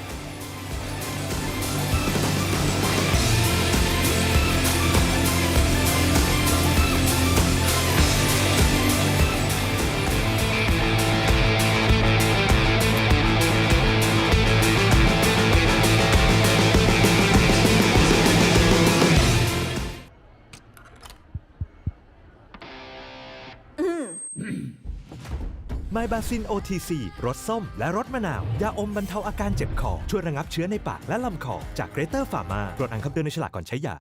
ตอนนี้คุณผู้ชมได้ยินเราแล้วนะครับแต่รถอย่าง คือ ที่ ถ้า พี่แมวพูดก็ ถ้าไอ้เนี่ยผมว่าวันนี้มันไม่ต้องแซะแล้วมันแบบชิปตัวเองไปเป็นแบบเขาเป็นแปลให้ ก้าวอีกขั้นหนึ่ง มันโตขึ้นอีกหน่อยเนี่ยโอ้โหมันจะน่ากลัวมากสำหรับ Impact รัฐบาล จะแรง จะอิม มาก แพกจะแรงมาก personality เขาไม่เปลี่ยนหรอก ใช่ไม่เปลี่ยนหรอก personality บุคลิกเขาเป็นอย่างนั้น ก็เหมือนคุณอภิสิทธิ์ก็ ใช่ใช่ ข่ม ใช่ กริบ ใช่ แต่ก็เป็นสไตล์ของเขา ใช่ ไอซ์ก็เป็นสไตล์ของเขาเพราะว่าเติบโตมาไม่เหมือนกัน ครับ เพราะว่าไอซ์เขาสะท้อนคนสมัยเนี้ยยุคเนี้ย ใช่ใช่ มันจะต้องมาอย่างนี้ เขาเป็นคนสมัยเนี้ย และที่สำคัญคือมันสำเร็จมันได้ผล เรื่องที่อาจารย์ศรีโรจน์เล่าอะถ้าแตกตื่นกันทั้งคอรมอขนาดนั้นแสดงว่าสิ่งที่ไอซ์ทำอยู่อะ เปล่าแล้วไอ้มัน ถูกทาง เปล่าแล้ว ถูก ไอ้ ทาง ไม่มีแผลเขาไม่มีแผล แต่คุณเรืองไกรก็ไปร้องปปชให้ตรวจสอบทรัพย์สิน แต่เรา 80,000 ดู กว่าบาท นะก็ถ้าเราดูในชีวิตจริง ๆ มันก็ประมาณนี้แหละคือ คุณครับ เวลาที่เปิดอินเสิร์ตบอกแล้วเป็นแขกโคค่ะ หนูรบกวนอาจารย์โก้มองที่กล้องนู้น ชอบมองกล้องนี้ใช่ไหม ไม่มองจอนู้น ใช่ ชอบมองจอนี้ใช่ อา ไหม จารย์มองจอนู้นได้ไหมคะ แล้วก็ โอเค พี่แมวมองจอนี้ ครับ ได้ไหม ครับครับ แต่ จะได้แบบเป็นภาพแบบว่ามองอินเสิร์ตคู่กัน โอเคเข้าใจ ครับ ถ้าผิดพลาดก็ขออภัยด้วยนะ เพราะว่ามันไม่ชิน นี่คุณทำให้แขกรับเชิญของผมต้องขอโทษว่าเขาผิดพลาดเหรอ ผม เราต้องเป็นเจ้าบ้านที่ดีสิ ผมมองตามสายตาพิธีกรของคุณนะ งั้นแสดงว่าผมต้องมองไงรู้ป่ะผมไม่ต้องมองสองเงี้ยอ่ะตานี้มองตัวนู้นอาจารย์จะได้มองทางนู้นตามพี่แมวก็ต้องมองตาคือผมต้องตาอีกประมาณนี้ พร้อมนะครับ เอ้าบ้านไกลเวลาน้อยมาพร้อมครับ นับมา 5 4 3 2 เอากลับมากันต่อนะครับคุณผู้ชมถกไม่เถียงในช่วงออนไลน์นะครับคุณผู้ชมครับยังอยู่2ท่านนะครับอาจารย์วรนัยวณิชกะนะครับอาจารย์พิเศษ มหาวิทยาลัยธรรมศาสตร์นักวิชาการสื่อสารทางการเมืองนะครับอาจารย์โก้รวมถึงคุณประกิตกอบกิจวัฒนาครีเอทีฟโฆษณาและนักออกแบบแคมเปญการเมืองนะครับอาจารย์แมวพูดคุยกันนะครับคุณผู้ชมครับแน่นอนแหละ THAI ก็ยังคงเป็นประเด็นร้อนอยู่ที่ต้องติดตามนะฮะคุณผู้ชมครับมันก็มีเรื่องของคุณภาวุฒิแทรกเข้ามานะฮะแล้วก็ค่อนข้างที่ดึงความสนใจออกไปจาก THAI ได้เยอะเลยเหมือนกันนะครับซึ่งหลายคนก็ตั้งคำถามกับ DSI ว่าออกมาแถลงข่าวช่วงนี้ซึ่งเป็นการแถลงที่หลายคนคิดว่าประหลาดไม่มีผู้ต้องหาไม่มีผู้ต้องมีแค่คนสงสัยต้องสงสัย อยากให้เข้ามาให้ข้อมูลก็คือคุณป้อมพาวุฒิแล้วหลังจากนั้นก็จะมีคลิปนะแล้วก็ข้อมูลออกมาเป็นระยะนะฮะโดยขนาดคนของพรรคประชาชนเองก็บอกว่าเฮ้ยคุณป้อมเงียบเกินไปแล้วนะออกมาพูดบ้างเท่าที่สามารถที่จะพูดได้นะครับคุณผู้ชมก็คือคุณไหมศิริกัญญาเป็นคนพูดนะครับแต่ไปต่อคุณผู้ชมครับเมื่อวานนี้อาจารย์ศรีโรจน์มาออกรายการถกไม่เถียงคุณผู้ชมเข้าประเด็นเลยเนาะแล้วพูดถึงประเด็นนี้ไว้น่าสนใจ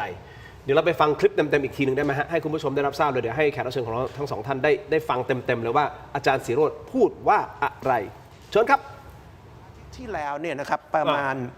ปลายสัปดาห์ ครับอาจารย์ นะครับมันมีการเปิดห้อง ฮะ นะครับของบุคคลสำคัญทางการเมือง2 คนนะครับแล้วก็เรียกสสกับรัฐมนตรีของพรรคการเมืองไปชี้หน้าด่านะครับว่าพวกมึงมีกันตั้งหลายคน มีทั้งสสมีทั้งรัฐมนตรีมีทั้งกรรมาธิการมึงปล่อยให้คนคนเดียวเล่นงานเราขนาดนี้ได้ยังไง แล้วก็บอกเลยว่าถ้าเรื่องนี้จัดการไม่ได้นะครับเรื่องคนคนเดียวคือหมายถึงเคสคุณไอซ์ที่ออกมาเปิดเรื่องนั้นนี้ถ้าเคสนี้จัดการไม่ได้เดี๋ยวจะเอาออกจากตำแหน่งรัฐมนตรีแล้วหลังจากนั้นก็จะมีกระบวนการที่รัฐมนตรีเนี่ยเริ่มไปพบสื่อเริ่มไปคุยกับคนคนนี้ว่าจะทำยังไงให้ข่าวเรื่องโครงการนี้มันผ่อนหนักเป็นเบานะครับอาทิตย์ที่แล้วมีการกินข้าวกันนะครับรัฐมนตรีเรียกสื่อไปพบแล้วก็ขอร้องสื่อที่ตัวเองพอจะคุยได้ว่าเบาๆเรื่องนี้หน่อยได้ไหม มันเป็นรัฐมนตรีเกรด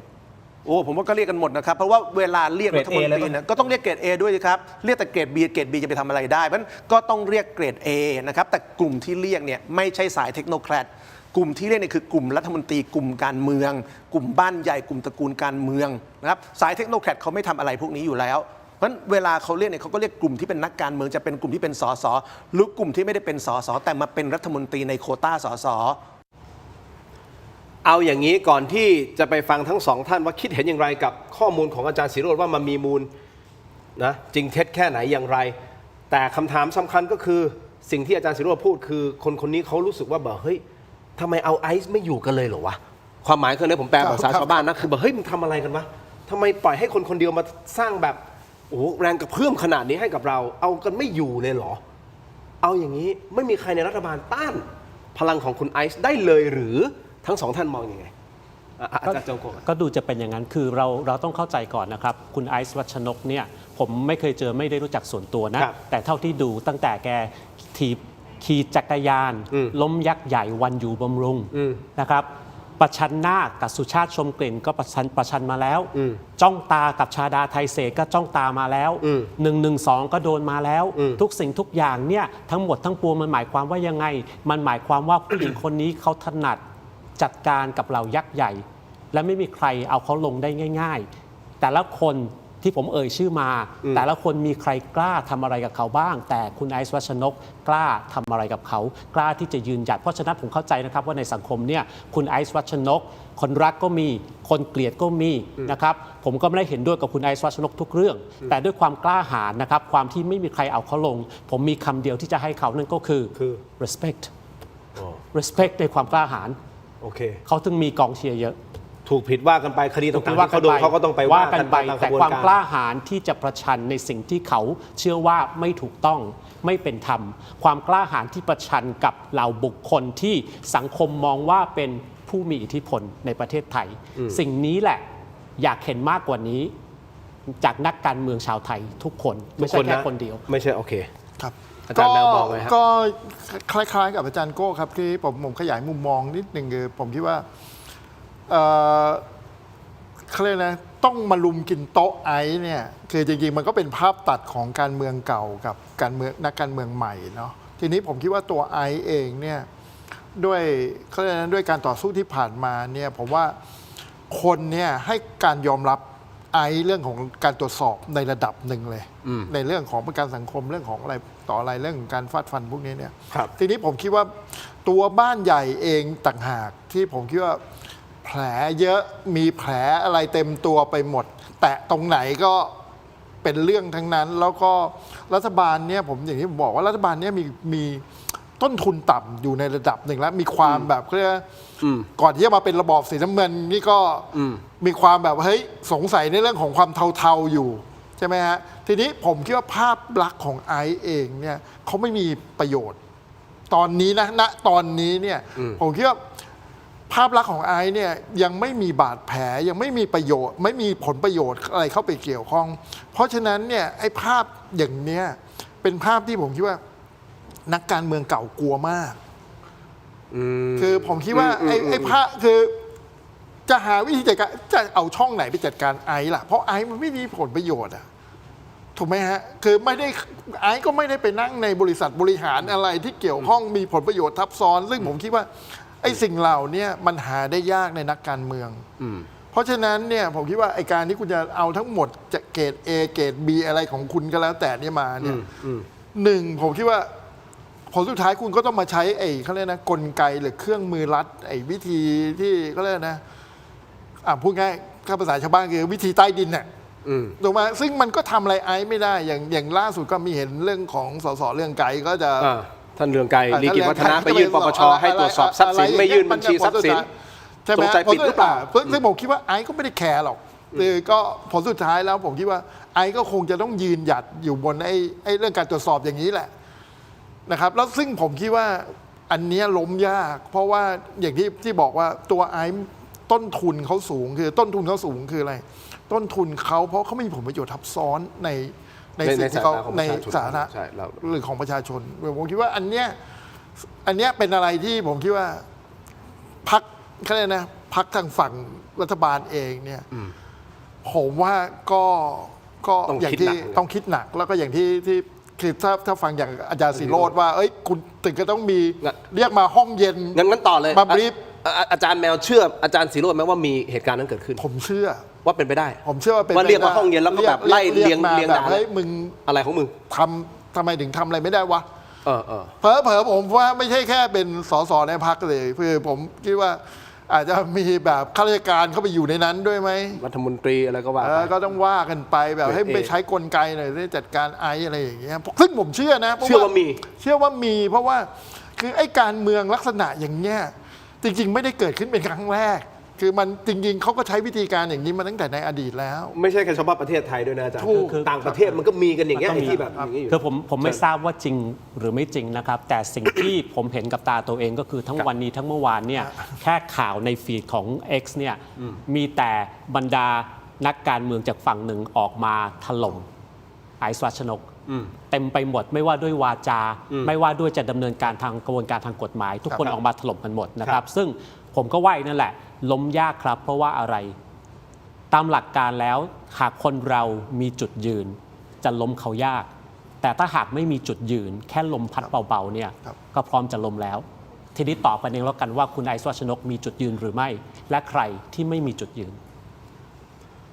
น่าคิดนะครับคุณผู้ชมครับอย่างนี้นะฮะเรากำลังวิเคราะห์ตัวบุคคลวิเคราะห์ position หรือตำแหน่งที่เขายืนหยัดในการต่อสู้ทางการเมืองเผอิญเป็นคุณไอซ์เราก็เลยวิเคราะห์ในประเด็นนี้นะเพราะถูกหยิบยกขึ้นมาว่าเป็นคนหนึ่งที่สร้างแรงกระเพื่อมให้กับรัฐบาลไม่ได้เป็นการที่เราจะมาพูดอวยใครใดทั้งสิ้นแต่กำลังจะวิเคราะห์ว่าทำไมปรากฏการณ์เหล่านี้ที่รัฐบาลเขาสั่นคลอนจากผู้หญิงคนนี้มันเพราะอะไรยังไงในมุมมองของทั้งสองท่านถูกผิดคุณผู้ชมรับข้อมูลและตัดสินเลยนะครับแต่แน่นอนเรื่องของคดีความต่างๆมันก็ต้องเดินหน้าต่อไปคุณป้อมพาวุฒิก็ต้องเดินต่อไปของเขาเราไม่ได้มาฟอกขาวไม่ได้อะไรให้เขาไม่เกี่ยวเลยคุณไอซ์เองตัวเขาเองก็มีคดีความอะไรของเขาที่เขาจะต้องไปสู้ก็ว่ากันไปถูกต้องไหมครับบทบาทของเขาในการเป็นฝ่ายค้านก็ว่ากันไปรัฐบาลเองบทบาทหน้าที่เราก็วิเคราะห์กันไปท่านนายกออกมาพูดบอกนะน่าจะสื่อสารถึงไอซ์เลยบอกว่าเฮ้ยถ้าจะขึ้นเทศต้องล้างเท้าก่อนนะก็อย่างที่ผมบอกครับมีคนเดียวที่ตอบกลับได้นายกใช่หรือไม่คืออย่างนี้นะไอ้ขึ้นเขาเรียกจะขึ้นเทศต้องล้างเท้าก่อนเนี่ยขึ้นธรรมาสต้องล้างเท้าก่อนเนี่ยจริงๆไอ้คำพูดเนี่ยนะครับจริงๆผมว่ามันสะท้อนที่รัฐบาลมากกว่าไอซ์อีกคือหมายถึงว่ารัฐบาลเนี่ยก่อนที่คุณจะขึ้นธรรมาสกับเรื่องเทศนาเรื่องคอร์รัปชันหรือจะเอาจริงเอาจังและคอร์รัปชันเนี่ยต้องจัดการในฝั่งรัฐบาลก่อนนี่คือมุมมองอาจารย์แมวถูกแต่ท่านอนุทินพูดแบบนี้นะคือเวลาคือต้องถามว่าเวลาท่านพูดอย่างเงี้ยแล้วประชาชนรู้สึกหรือเปล่าอย่างนี้ถูกไหมฮะให้ความเป็นธรรมกับท่านพูดจริงๆนะไม่ผมเห็นท่านพูดอยู่เราฟังอีกทีนึงฟังอีกทีนึงว่าออกมาปกป้องเรื่องโครงการนี้เป็นพูดถึงอะไรนะพูดเรื่องแบบเรื่องเป็นปีประเมินผลงานพวกสสพวกกรรมการของพรรคภูมิใจไทยใช่ครับก็เป็นเรื่องพรรคภูมิใจไทยคนอื่นไม่ต้องมายุ่งข้อเสียสีท่านนายกว่าแบบคนที่ไม่มีตำแหน่งแห่งผลก็รีบทำผลงานปกป้องคุณชัยชนกเอาที่สบายใจไม่มีปัญหา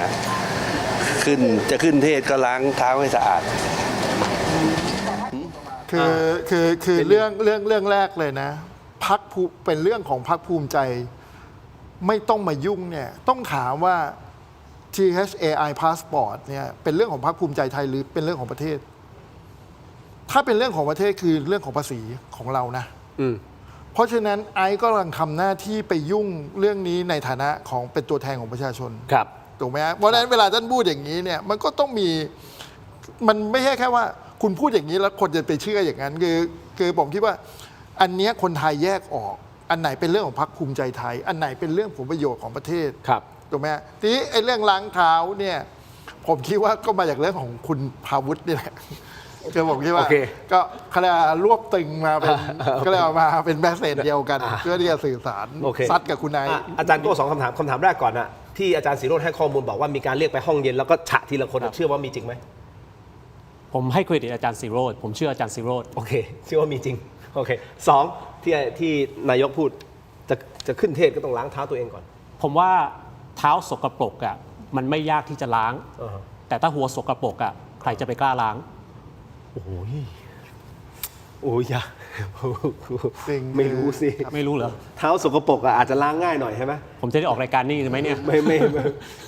เราเปรียบเปรย เราเปรียบเปรยเราเปรียบเปรยเขาเปรียบเปรยเราก็เปรียบเปรยแล้วก็เป็นประชาชนคนห ที นึ่ง นี้ผมนิดเดียวนะครับ นายกเปรียบเปรยได้เราก็ จ เปรียบ ริง เปรยได้ ๆเอาเข้าจริงๆอ่ะรัฐบาลถ้าคุณอยากจะล้มไอนะ คุณต้องไปทำฝั่งรัฐบาลให้คลีนกว่า หมายถึงว่าคือก็ทำรัฐบาลให้มีเขาเรียกนะเขาเรียกอะไรนะต้องทำรัฐบาลให้สะอาด ต้องทำรัฐบาลให้ปลอดคอร์รัปชัน โอเค เพราะฉะนั้นถ้าคุณทำเรื่องนี้ผมคิดว่าไอซ์ก็ทำอะไรไม่ได้ โอเค ถูกไหมฮะ จริงอาจารย์แมวพูดถูกอาจารย์โก้นิดนึงอาจารย์สอนเรื่องของวิชาการสื่อสารทางการเมือง ที่ท่านนายกพูดแบบเนี้ยท่านกำลังจะสื่อสารอะไรวิเคราะห์หน่อยให้สื่อสารทางการเมือง คือ2 ประเด็นนะครับอันแรกก็คือว่าเรื่องของพรรคผมไม่ต้องมายุ่งนะครับซึ่งก็ผิดเพราะว่าพรรคคุณนี่เป็นแกนนำรัฐบาล เพราะฉะนั้นที่เขายุ่ง เพราะว่าคุณเป็นแกนนำรัฐบาลที่บริหารปกครองทั้งประเทศ อันนั้นก็คือนายกอยากจะสื่อสาร แต่ผมว่าสื่อสารผิด ประเด็นที่ 2 ก็คือเรื่องอะไรนะเท้าใช่ไหมครับ ล้างเท้าก่อนขึ้นเทศ คือต้องเข้าใจว่ายุทธศาสตร์การสื่อสารของนายกอนุทินนะครับซึ่งเขาค่อนข้าง successful มาก และทำทีไรเป็นข่าวทุกทีนั่นก็คือเขาจะมี one liner มีประโยคเด็ด มีวลีเด็ดออกมาตลอดเวลา ซึ่งทำให้คนนั้น 1. คิด 2. ขำมันได้ทั้งความรู้มันได้ทั้งความเร้าใจมันบันเทิงไปหมด แล้วก็ได้เป็นหัวข่าวบทนะครับเรื่องนี้นายกเก่งจริง ๆ แต่ในฐานะคนสอนวิธีการสื่อสารทางการเมืองฟังคิดฟังขำฟังสะใจถูกใจแล้ว ลองวิเคราะห์ลึกลงไปอีกว่าสิ่งที่นายกพูดออกมานั้นมาสะท้อนความเป็นจริงมากน้อยขนาดไหน และสำคัญยิ่งกว่านั้นสะท้อนความเป็นจริงในฝั่งฝากไหน อย่างประโยคเมื่อกี้ล้างเท้าเนี่ยมันโดนหมดแหละ แต่โดนใครมากที่สุดผมว่าไม่ใช่คุณไนซ์นะอย่างนี้นะครับคุณผู้ชมให้ความเป็นธรรมกับท่านนายกนะผมเข้าใจว่าท่านที่ผู้สื่อข่าวถามเกี่ยวกับเรื่องของพรรคอะไรนะพรรคของผมคุณไม่ต้องมายุ่งนะพรรคคุณไม่ต้องมายุ่งเข้าใจว่าน่าจะเป็นกรณีของคุณไอซ์ที่โพสต์ทำโพลป่ะทำโพลแล้วให้คนมาแบบอะไรนะมาโหวตว่าใครอุ้มคุณชัยชนกหรือโอคุณชัยชนกมากที่สุดกว่ากันผมเข้าใจประโยคที่ท่านนายกเดี๋ยวทัวร์ลงผมอีกว่าผมช่วยนายกอธิบายแต่ว่าผมเข้าใจว่าถ้าต้องต่อเนื่องกันให้ความเป็นธรรมเนี่ยอาจจะเป็นเพราะว่าท่านนายกบอกเฮ้ยไอคนข้างในจะโอหรือไม่โออ่ะคุณชัยชนกอ่ะก็ปล่อยให้เป็นเรื่องของพรรคของผมคุณไม่ต้องมายุ่งอย่างนี้หรือเปล่าแต่ถ้าสมมติเป็นโครงการ THAI ที่อาจารย์แมวบอกเนี่ยเฮ้ยอันเนี้ยไม่ได้พูดอย่างเงี้ยไม่ได้คือต้องอย่างนี้มันเป็นอารมณ์ต่อเนื่องเกี่ยวเนื่องกันไม่ว่าคือมันไม่ใช่แค่มองแค่ไอ้ตรงสิ่งที่ไอทำอย่างเดียวคือผมคิดว่าคือตั้งแต่เกิดเรื่องไทยแลนด์ AI Passport เนี่ยผมคิดว่ารัฐบาลนี่ส่วนเซอยู่ระยะหนึ่งนะก่อนที่มาเกิดเรื่องของคุณพาวุฒิเนี่ยผมคิดว่าอย่างที่อาจารย์ศิโรจน์พูดอะผมคิดว่าเขาหาเขาเรียกนะสั่งการหรือหาทีมที่จะต้องเขาเรียกนะไปลดทอนความเชื่อถือของอีกฝั่งนึงเนี่ยเราจะเห็นได้จากอะไรบรรดา I.O. ทั้งหลายที่เขาไปลุมถล่มในเพจต่างๆที่ทำเขาเรียกนะที่เป็นเพจข่าวต่างๆเนี่ยเราเห็นเลยนี่เป็นเรื่องการจัดตั้งนะครับที่ไปเป็นกองเชียร์ว่าเฮ้ยโครงการนี้มันโปร่งใสอย่างงู้นอย่างนี้แม้กระทั่งตัวโอ้โหระดับตัวประหลัดเองเห็นไหมฮะตัวถลอกปอกเปิกไปหมดในการตอบคำถามอะไรอย่างเงี้ยเพราะฉะนั้นเนี่ยสิ่งเหล่านี้ผมคิดว่ามันเกิดขึ้นต่อเนื่องเพราะนั้นมันมาจากเรื่องของ Thailand AI Passport แล้วที่สำคัญคือมันเป็นเรื่องของคุณชัยชนกซึ่งผมคิดว่าคุณชัยชนกเนี่ยเป็นกล่องดวงใจที่สุดของ พรรคภูมิใจไทย ซึ่งผมคิดว่าเรื่องนี้ถ้าเกิดมันเขาเรียกนะมันเกิดซอไปในเรื่องของทุจริตเนี่ยจริงๆนะครับคุณอย่าลืมนะว่าพรรคภูมิใจไทยคุณไม่ได้ครองประเทศนี้ยาวนานหรอกคือการเมืองมันมีขึ้นมีลง แต่วันที่คุณลงอ่ะผมว่าคุณชัยชนกคุณก็ต้องเตรียมตัวนะโอ้เหมาะถึงขนาดนั้น คือ โดนแน่นะถ้ายังนั้นถ้ายังไปต่อ ผมว่า ใช่ไห ถ้าคุณดูคืออะไรที่คุณเคยทำอดีตอ่ะนะครับเดี๋ยวมันก็จะตามมาหลอกหลอนคุณนั่นแหละวันที่คุณไม่มีอำนาจถูกไหมฮะเพราะฉะนั้นผมคิดว่าถ้าสิ่งที่จะทำจริงๆคือมันมีโอกาสที่จะแก้ไขนะเช่นคุณยกเลิกโครงการนี้ไป แล้วก็ทำใหม่ให้มันโปร่งใสอย่างเงี้ยมันก็จะเป็นวิธีช่วย แต่ถ้าคุณจะดึงดันแล้วก็อะไรนะมาตั้งก็ทำห้องเย็นแล้วก็มันก็เลยอะไรคิดแผน ไม่อันนี้ไม่รู้จริงแค่ คือบอกว่าไอ้วิธีการอย่างเงี้ยมันยิ่งแก้มันก็จะยิ่งผิดถูกไหมฮะคือสำหรับผมคิดว่าแล้วมันก็ทำให้ผมคิดว่าเห็นไหมเริ่มทิ้งไพ่ตัวใหญ่ ๆ ลงมาสู้กับไอซ์วันนี้นายกต้องมาสู้กับไอซ์มันใช่ไหมล่ะถูกไหมฮะคือหมายถึงว่าการวิเคราะห์คือสำหรับผมอ่ะคือโอ้โหแสดงว่าเรื่องนี้มันหนักหนาระดับถึงนายกต้องมาแซะโอเคอย่างนี้นายพูดถึงนะฮะรัฐบาลละก่อนที่เราจะไปเรื่องของค่าไฟนิดนึงนะฮะทั้งสองท่านสรุปนี่วิชาการสื่อสารคือทั้งสองท่านน่ะ เชี่ยวชาญเรื่องของการสื่อสารออกมาแหละคนนึงเป็นครีเอทีฟโฆษณาในระดับมือพระการของประเทศไทยเนี่ยอาจารย์โก้ก็สอนเรื่องของวิชาการสื่อสารทางการเมืองตอนนี้ในมุมของทั้งสองท่านรัฐบาลอยู่ในโพสิชันยังไงภาพลักษณ์ของรัฐบาลเป็นยังไงภาพลักษณ์ของรัฐบาลณตอนนี้ก็สะบักสะบอมครับถึงแม้ว่าสามารถที่จะเบี่ยงเบนประเด็นมาเรื่อง Forex ได้แต่ก็สะบักสะบอมอยู่ดีสังเกตได้ในรายการนี้เราเริ่มต้นเราจัดการ Forex ณตอนนี้เราหันมาจัดการรัฐบาลใช่ไหมครับเพราะว่าเรื่อง Thailand Passport และอื่นๆมันไม่หนีไปไหนมันไม่หายไปไหนแต่ขอแตะนิดนึงนะครับเรื่องนายกและบริบทในการตอบโต้กับคุณไอซ์เมื่อกี้คุณทินอธิบายถูกต้องมากมันมีบริบทของมันคุณไอซ์พูดถึงพรรคของเขาก็ตอบกลับเรื่องพรรคของเขาแต่ขอนิดนึงนะครับมีตำแหน่งนายกคุณเป็นนายกนะครับคุณไม่ใช่แค่หัวหน้าพรรคคุณไม่ใช่แค่สสคุณไม่ใช่แค่นักการเมืองคุณเป็นนายกของทั้งประเทศและถ้าหากผมวิจารณ์นายกอนุทินเยอะก็เป็นเพราะว่าผมวิจารณ์นายกแพทองธารนายกเศรษฐานายกประยุทธ์นายกทุกนายกที่ผ่านมาเยอะเพราะว่าอะไรครับเพราะว่าคนไทยทุกคนควรจะมีความหวังอันสูงกับผู้ที่ซึ่งดำรงตำแหน่งนายกไม่ว่าเขาคนนั้นเป็นใครเพราะฉะนั้นเราถึงวิจารณ์ว่าเฮ้ยคุณไอซ์ว่าอย่างนี้ก็ว่าไปแต่นายกคุณคือนายกอันนี้สำคัญอย่างมากเรากำลังวิจารณ์ตำแหน่งเราไม่มีความโกรธเคืองส่วนตัวกับตัวท่านนายกนะฮะแต่เนื่องจากว่าคุณอนุทินสวมหมวกเป็นนายกรัฐมนตรีเคยเจอคุณอนุทินไม่มีใคร nice และ friendly เท่าคุณอนุทินแล้วนั่นคือคุณอนุทินคุณอนุทินจะเป็น best friend จะเป็น big brother แต่เราวิจารณ์นายกผมเคยได้ยินประโยคนี้หลายครั้งแล้วนะครับว่าจริงๆตัวจริงของท่านนายกเนี่ยเป็นคนน่ารักมากน่ารักมากดีมากแต่ผมวิจารณ์นายกชัดเจนนายกเอาทีไหมสะบักสะบอมใช่ไหมตอนนี้รัฐบาลสะบักสะบอมครับอาจารย์แมวคิดว่าไงฮะภาพลักษณ์ของตอนนี้ของรัฐบาลคือภาพลักษณ์ตอนนี้ผมพูดตรงว่าตกต่ำนะครับเพราะว่าจริงๆด้วยความที่ติดลบมาอยู่แล้วทีนี้ผมคิดว่าถามว่าตกต่ำเรื่องอะไรแน่นอนมันมีปัญหาอยู่หลายเรื่องไอ้ Thailand AI Passport ก็เป็นเรื่องหนึ่งในนั้นแต่ผมคิดเรื่องที่มันใหญ่มากคือเรื่องของเศรษฐกิจ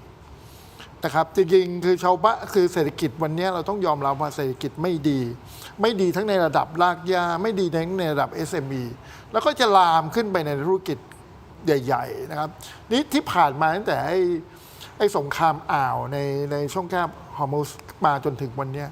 ผมคิดว่ารัฐบาลยังไม่ได้แก้หลายๆเรื่องหรือไม่ได้แก้แล้วยังไม่ได้ตอบเขาไม่ตอบโจทย์ชีวิตของคนนะอย่างเช่นเรื่องของราคาพลังงานอย่างเงี้ยมันคือมันเกี่ยวเนื่องเกี่ยวมาอยู่เพราะฉะนั้นผมคิดว่ายิ่งถ้ารัฐบาลเล่นการเมืองมากเท่าไหร่นะครับแล้วก็แต่ละโครงการที่เสนอมาแล้วไม่มีความโปร่งใสสอบไปในเรื่องของความทุจริตเนี่ย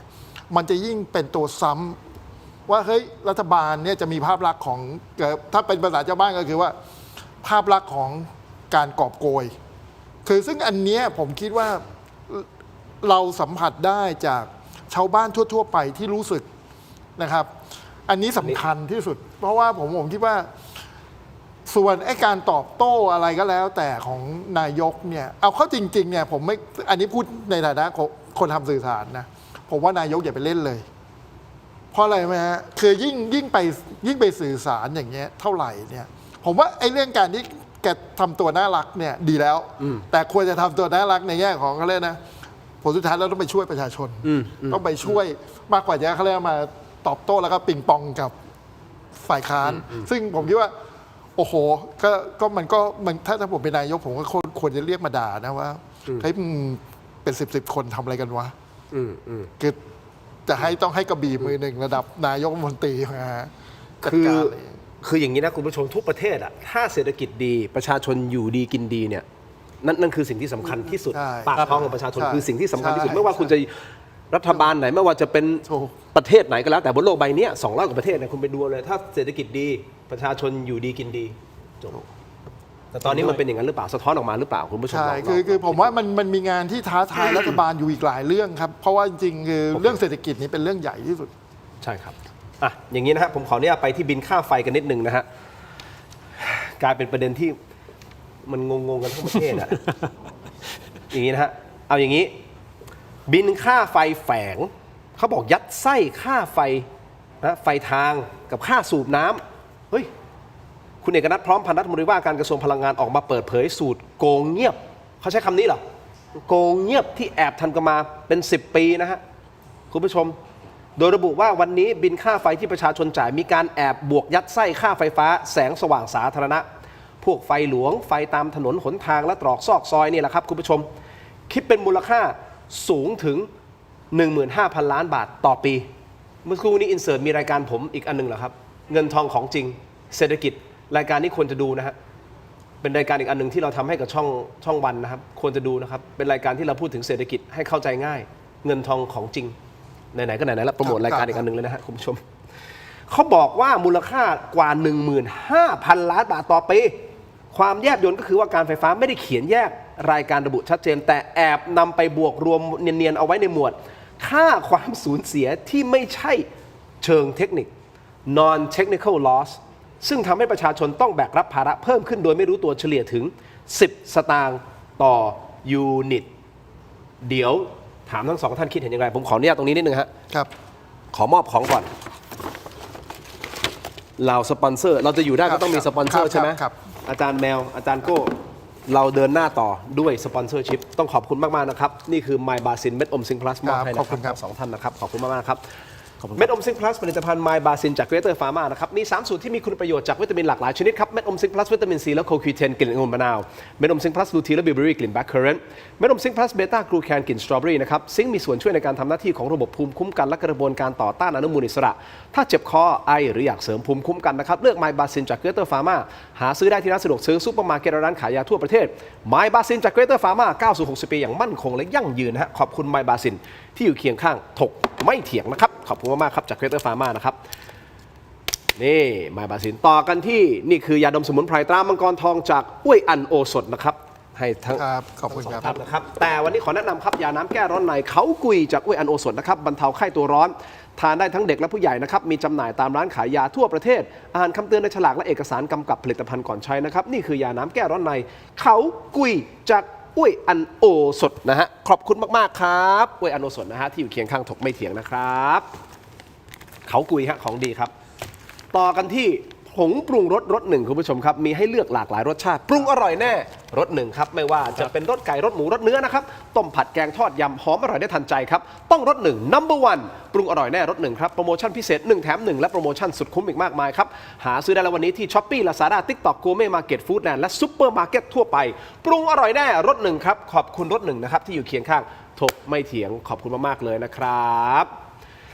เอาละวันนี้วันที่ 23 มิถุนายนนะครับเหลือวันนี้ 23 24 25 3 วันนะฮะคุณผู้ชมครับโปรโมชั่นดีๆนะสำหรับสายช็อปออนไลน์กับโครงการไทยช่วยไทยนะครับที่รวบรวมเอาสินค้าเด็ดนะฮะจากผู้ประกอบการชุมชนผู้ประกอบการ SME ทั่วประเทศครับตอนนี้กรมพัฒนาธุรกิจการค้าจับมือกับ Thailand Postmart จัดแคมเปญกระตุ้นเศรษฐกิจนะครับแจกส่วนลดกันแบบจัดเต็มครับซื้อ200จ่ายแค่100เดียวครับซื้อ200จ่ายแค่100เดียวที่ Thailand Postmart ครับนี่ฮะคุณผู้ชมครับ เข้าไปที่ Thailand Postmart นะฮะตั้งแต่วันนี้จนถึงวันที่ 25 มิถุนายนเป็นวันสุดท้ายนะครับมีการแจกคูปองนะซื้อ 200 ลด 100 ทันทีนะครับบนแพลตฟอร์ม Thailand Postmart รีบเข้าไปกดโค้ดด้วยนะฮะสิทธิ์มีจำนวนจำกัดนะฮะเข้าไปเลยนะครับอย่างที่อาจารย์แมวบอกนะฮะว่าตอนนี้สิ่งที่น่ากังวลก็คือเรื่องของผู้ประกอบการ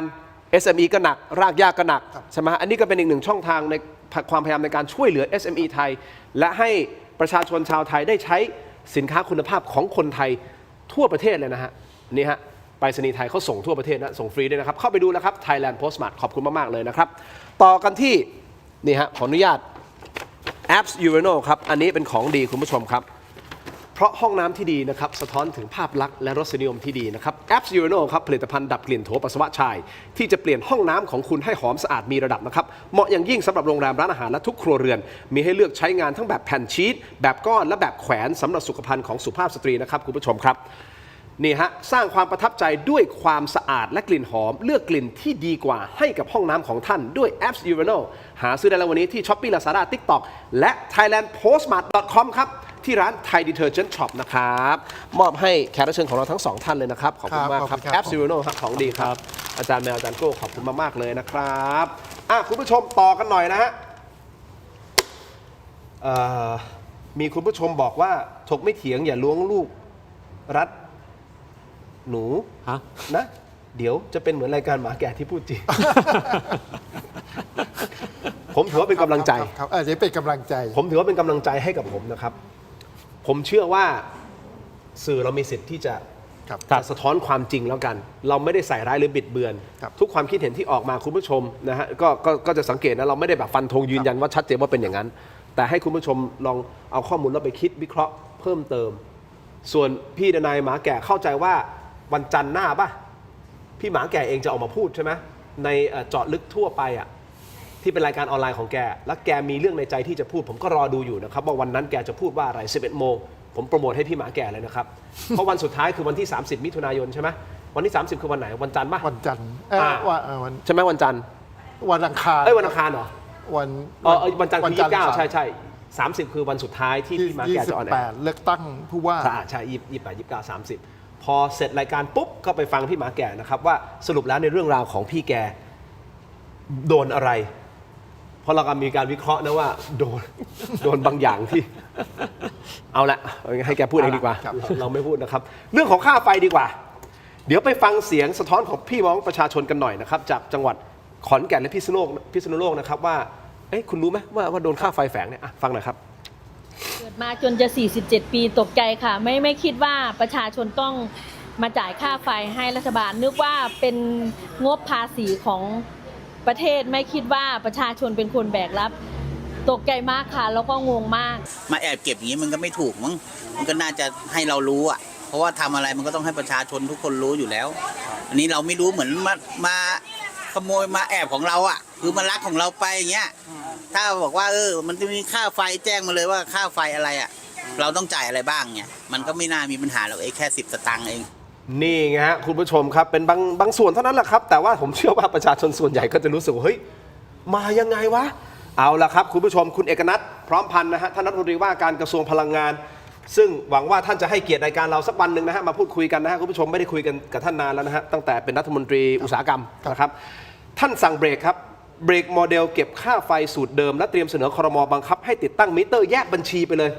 แยกบัญชีให้กับไฟหลวงให้ชัดเจนและให้หน่วยงานรัฐเช่นกรมทางหลวงหรือท้องถิ่นไปตั้งงบประมาณมาจ่ายเองเพื่อลดราคาค่าไฟให้ประชาชนทันทีนะครับ1แต่มันพีคหนักไปกว่านั้นฮะเมื่อคุณพรเพิ่มทองศรีประธานกรรมาธิการพลังงานวุฒิสภาสวนะครับออกมาตั้งโต๊ะแถลงสำทับต้นทุนแฝงครับแถลงสำทับต้นทุนแฝงฮะว่าในบินค่าไฟประชาชนนอกจากจะมีค่าไฟทางหลวงแล้วดันมีค่ากระแสไฟฟ้าของระบบสูบน้ำป้องกันน้ำท่วมครับคือเดี๋ยวมันแฝงอะไรเยอะแยะวะเนี่ยเดี๋ยวแป๊บนึงพี่แมวแป๊บนึงเขาบอกว่าค่ากระแสไฟฟ้าของระบบสูบน้ำป้องกันน้ำท่วมแฝงเข้ามาอีกด้วยคุณผู้ชมวันนี้ท่านนายกอนุทินพูดเรื่องนี้ด้วยนะฮะท่านพูดว่าอย่างไรกับเรื่องนี้เดี๋ยวฟังแล้วเดี๋ยวจะมา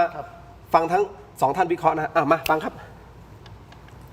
อย่าเพิ่งไปบอกว่าจะทำยังไงแต่ว่า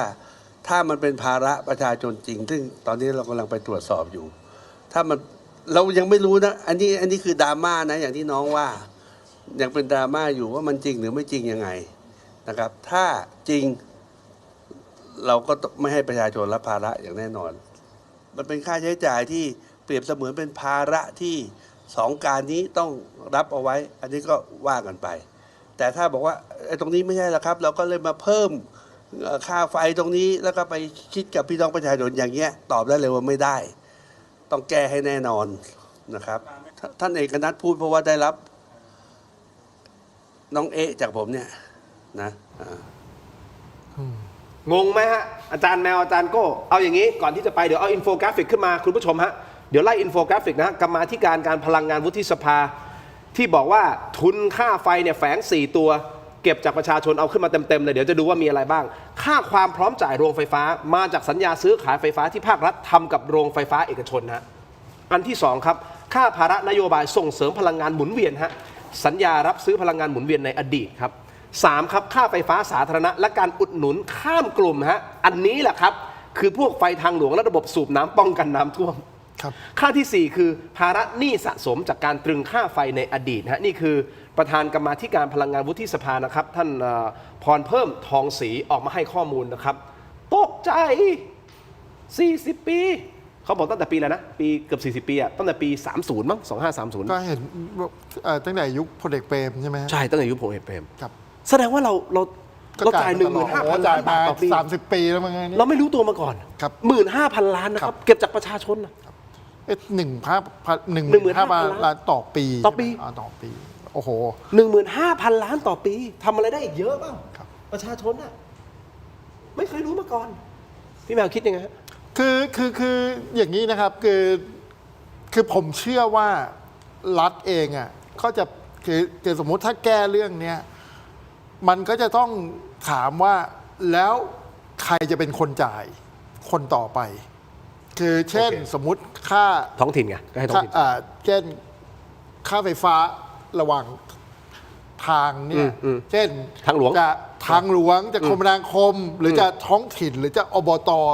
ในแต่ละคือผมคิดว่าต้องไปคุยอีกต้องไปเอาไปชัดอีกเพราะว่าผมคิดว่าผลสุดท้ายอ่ะถ้าคุณจะหักจากตรงนี้ออกไปอ่ะ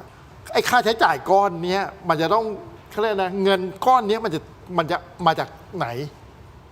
ใช่ไหมที่จะมาจ่ายเพราะไม่ค่าไฟมันก็คงไม่ฟรีถูกไหมฮะมันก็ต้องมีคนจ่ายแหละมันต้องมีคนจ่ายแต่คือกำหนังคือว่าแล้วใครจะเป็นคนจ่ายก็ท่านเอกนัทก็บอกไงก็พวกกรมทางหลวงก็จ่ายในท้องถิ่นก็ตั้งงบประมาณมาจ่ายเองเพื่อลดราคาค่าไฟแต่ว่าเรื่องนี้เป็นเรื่องดีคือผมคิดว่าคือมันก็ควรจะเขาเรียกนะไอ้พวกต้นทุนแฝงกับชีวิตประชาชนเนี่ยผมคือมันควรจะต้องพูดให้ถูกต้องอะว่า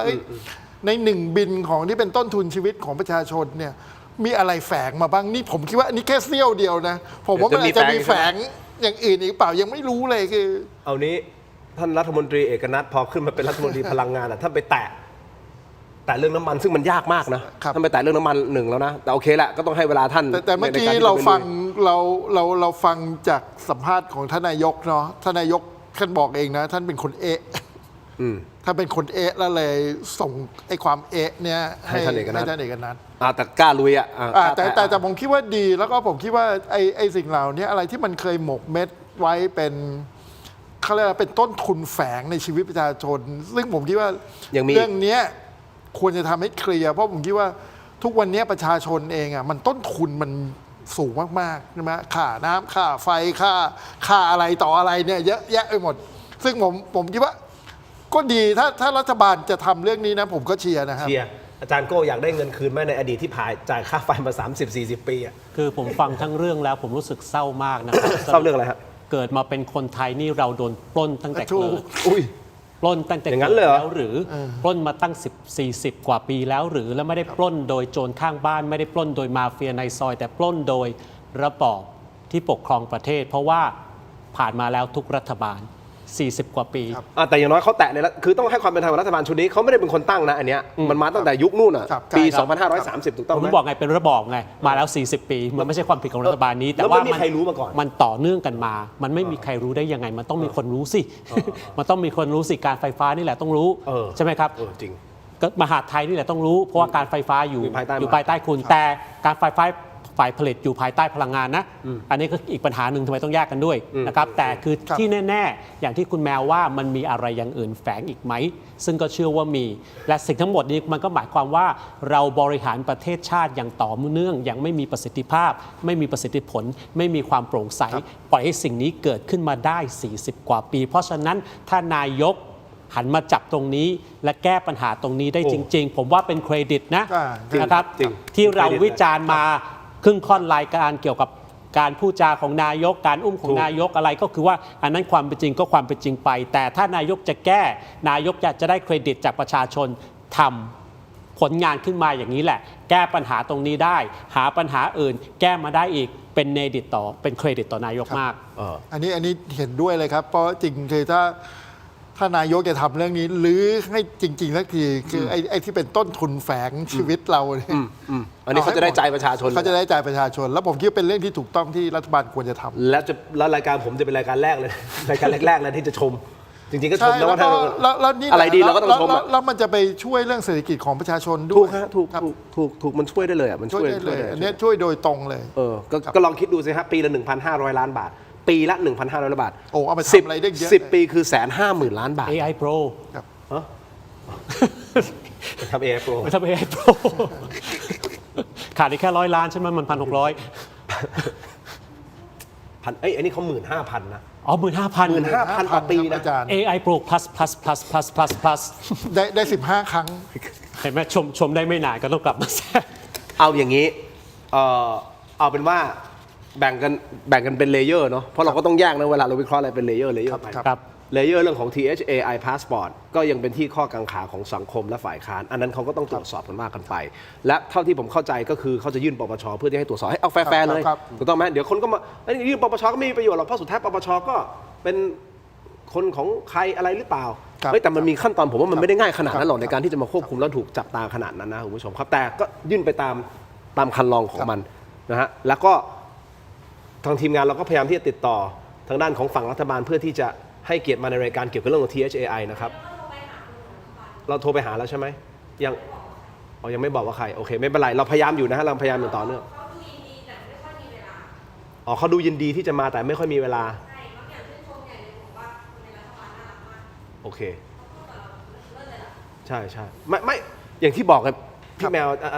อาจารย์แมวอาจารย์โก้คือเราไม่ได้เกลียดกันนะนึกออกเราแค่เราเปิดพื้นที่อะไรที่ไม่ดีอาจารย์ซีโร่ก็ซัดเราก็ซัดทุกคนก็ซัดแต่อะไรที่ดีเราก็ชมเนาะจริงๆคือการวิจารณ์ของเราอ่ะจริงมันก็ไม่มีอะไรบายแอสนะจริงคืออันไหนดีก็ชมแล้วผมคิดว่าอย่างเมื่อกี้ที่บอกว่าคุณไปทำเรื่องต้นทุนแฝงถ้ารัฐบาลจะเดินหน้าเรื่องนี้ก็ควรชมแต่ว่าอันไหนที่มันมีปัญหา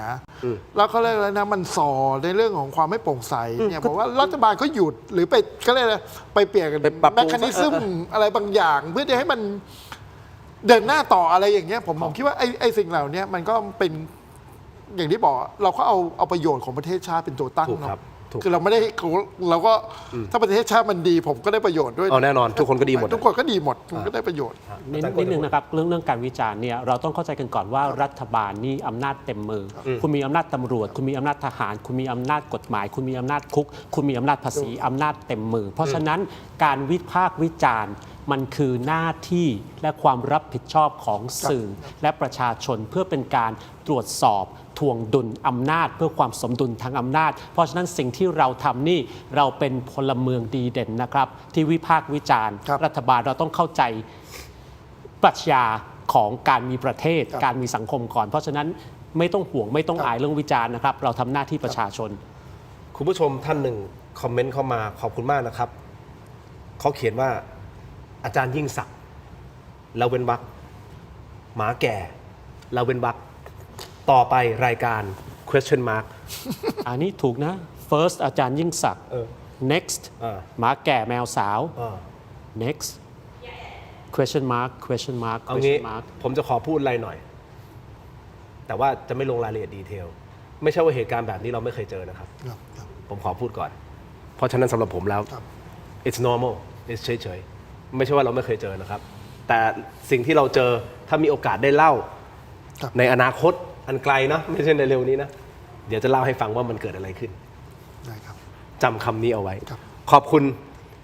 ทั้งสองท่านแต่ก่อนไปผมยังมีเวลาสักประมาณสัก 3-4 นาทีไหม ครับ อาจารย์แมวผม ได้ครับ เนื่องจากว่าอาจารย์ ได้ แม ครับ วต้องมีธุระต่อแต่ผมขอนิดเดียวฮะผู้ว่ากทม ครับผม มองเกมยังไงตอนเนี้ยคุณติ่งมาริกาขึ้นมาเป็นอันดับ 2 ในโพลดรโจลงมาแล้วเนี่ยเท่าพิภพก็ออกมาแฉบอกว่าเฮ้ยมีการแจกแล้ว มีการให้เงินแล้วเลือกตั้งสกหัวละพันอย่างเงี้ยเฮ้ยวิเคราะห์หน่อยเพราะว่าคือผู้ว่าเนี่ยคงชัดเจนเนาะในสนามถ้าเราดูจากโพลก็คือท่านอาจารย์ชาติชาติก็คงจะมาที่หนึ่งแล้วก็คุณมาริกากับอาจารย์โจเนี่ยไม่แน่ใจว่าใครที่หนึ่งที่สองนะแต่ว่าดูในโพลก็ดูเหมือนว่าอาจารย์คุณมาริกามาที่สองแต่ผมคิดว่าเรื่องผู้ว่าไม่สำคัญแล้วตอนนี้สำคัญที่สุดคือสนามของสก.อันนี้ในมุมของอาจารย์แมวมองตรงนี้สำคัญ สก.เพราะว่าตอนนี้สนามที่จะเดือดที่เมื่อกี้ที่เท่าพิภพพูดเนี่ยเรื่องการแจกเงินเนี่ยผมก็ไม่ได้แจกที่ผู้ว่าแจกที่สก.แต่แจกที่สก.เอาโพสต์ขึ้นมาหน่อยฮะเพราะว่าผมคิดว่าไอการยิงกระสุนเนี่ยคือสก.เนี่ยมันเป็นอะไรที่เขาเรียกนะซอยย่อยแล้วก็มีจำนวนเขาเรียกจำนวนของสมาชิกที่จะเข้าไปในสภาได้ถึง50 คนนะครับทีนี้เท่าที่ผมดูในรายละเอียดของโพลเนี่ย คือเอาเข้าจริงๆตอนนี้มันก็จะมีทั้งสก.ที่เรียกว่าอิสระทั้งสก.จากพรรคประชาชนนะเรื่องสก.ที่ทรานส์ฟอร์มมาเป็นกึ่งเขียวบ้างอะไรบ้างเนี่ยนะแต่ถ้าเราไปดูหน้าตาดั้งเดิมเนี่ยจริงๆก็เป็นสก.ที่แล้วก็เป็นเจ้าถิ่นก็แล้วเป็นเจ้าถิ่นสนามเดิมเนี่ยก็หลายคนแล้วหลายคนเนี่ยคืออันนี้พูดตรงๆว่ายังต้องบอกว่าเป็นการเมืองแบบดั้งเดิมอยู่เกิดการเมืองแบบก็เรียกนะมีเจ้าถิ่นมีบ้านใหญ่มีอะไรอย่างนี้อยู่เพราะฉะนั้นเนี่ยสิ่งที่เท่าพิภพพูดเรื่องของการเริ่มมีการยิงกระสุนอะไรก็แล้วแต่นี่คือสนามของสก.แต่ไม่ใช่สนามของผู้ว่าแน่นอนเป็นสก.เป็นสนามสก.อาจารย์ก็จะฟังให้เห็นเรื่องผู้ว่าหน่อยไหมหรือว่าก็เรื่องผู้ว่ามันก็ชัดเจนนะครับอาจารย์ชัดชาติแต่ถ้าเรามองในแง่แบรนดิ้งนิดหนึ่งนะครับผมว่าถ้าดร.โจไม่ได้อันดับ 2มันกระทบแบรนดิ้งของพรรคประชาชนอย่างหนักนะครับอย่าลืมว่าพรรคประชาชนนั้นแพ้การเลือกตั้งใหญ่ทั้งที่เป็นเต็งหนึ่งก่อนที่จะมีการเลือกตั้งใหญ่ทีนี้เหตุผลที่แพ้เป็นเพราะอะไรใครจะว่าเป็นเพราะกระสุนอะไรก็แล้วแต่นะครับว่ากันไปแต่ผลออกมาก็คือแพ้ทีนี้พอมาสนามนี้เลือกตั้งผู้ว่าแพ้คงไม่มีใครว่าอะไรเพราะว่าอาจารย์ชัดชาติแกแข็งจริงๆนะครับแต่ถ้าไม่ได้อันดับ 2อันนี้ผมว่ากระทบแบรนดิ้งและ translate มาที่สก.ถ้าไม่ได้สัก 50% อันนี้กระทบแบรนดิ้งเพราะฉะนั้นถ้ารวมทั้งหมดทั้งปวงเป็นภาพใหญ่แล้วถ้าไม่ได้ในสิ่งต้องการหมดเนี่ยคุณต้องเริ่มคิดใหม่ทำใหม่แล้วถูกคิดใหม่ทำใหม่ได้แล้วโอ้ขนาดนั้นเลยเนาะครับผมโอเคครับแล้วแต่ทีนี้ผมอยากจะให้เน้นสก.นิดนึงนะครับกับท่านผู้ชมคือว่าจริงๆสก.ที่เป็นสนามที่สำคัญคือเพราะว่าสก.เนี่ยมีเขาเรียกมีบทบาทและมีหน้าที่ในการเขาเรียกนะดูเรื่องงบประมาณของกทมใช่ครับแล้วก็ออกข้อบัญญัติที่เป็นเขาเรียกนั้นที่จะช่วยขับเคลื่อนเมืองนะครับเพราะฉะนั้นผมคิดว่าจริงๆมุมของสก.เนี่ยประชาชนยังไม่ให้ความสำคัญเท่าที่ควรทั้งที่บทบาทหน้าที่ของสก.เนี่ยมีความสำคัญในการเขาเรียกกำกับดูแลผู้ว่าแล้วก็ดูแลเรื่องงบประมาณแล้วก็ออกข้อบัญญัติข้อห้ามข้ออะไรอีกเยอะแยะที่จะทำให้เมืองมันอยู่ในระเบียบมันก็เหมือนสวที่ดูรัฐบาลครับเพราะฉะนั้นผมคิดว่าเรื่องนี้มันอาจจะดูไกลตัวประชาชนแต่ผมคิดว่าประชาชนควรใส่ใจด้วยในการก็เลยนะนอกเหนือจากไปเลือกผู้ว่าที่ท่านชอบแล้วก็ควรจะเลือกสก.ที่เขาเรียกทำหน้าที่แล้วเขาเรียกนะที่เดินไปขายนโยบายใหม่ๆเนี่ยผมคิดว่าควรจะให้ความสำคัญด้วยส่วนหนึ่งนะครับรอดูกันต่อไปครับวันที่28นี้วันอาทิตย์รู้เรื่องนะครับวันนี้ขอบคุณทั้งสองท่านมากก่อนจากกันฮะผมอยากจะให้ทุกท่านมีของดีนิดนึงเติมความเข้มเต็มรสกาแฟด้วยกาแฟบัดดี้ดีนเอ็กซ์ตร้าเบลนด์นะครับกาแฟดำคั่วสุดเข้มสูตรเข้มข้นนะครับที่หอมอร่อยเข้มสะใจชงดำก็อร่อยเติมนมก็อร่อยลงตัวนะครับทดลองบัดดี้ดีนเอ็กซ์ตร้าเบลนด์หอมเข้มขมไม่เปรี้ยวในราคาคุ้มค่าเพียง129 บาทนะครับได้มากถึง165 กรัมครับสุดคุ้มขนาดนี้ลองได้แล้ววันนี้ที่ 7-Eleven ทั่วประเทศบัดดี้ดีนอร่อยเข้มไม่เปรี้ยวเต็มรสกาแฟ ขอบคุณมากๆครับที่อยู่เคียงข้างถกไม่เถียงนะครับกาแฟบัดดี้ดีนลองได้แล้วนะครับวันนี้ขอบคุณอาจารย์ทั้งสองท่านมากๆเลยนะครับขอบคุณคุณผู้ชมที่ติดตามนะครับนี่คือถกไม่เถียงครับขอบคุณครับ สวัสดีครับอาจารย์โก้ครับ เจอกันครับ สวัสดีครับ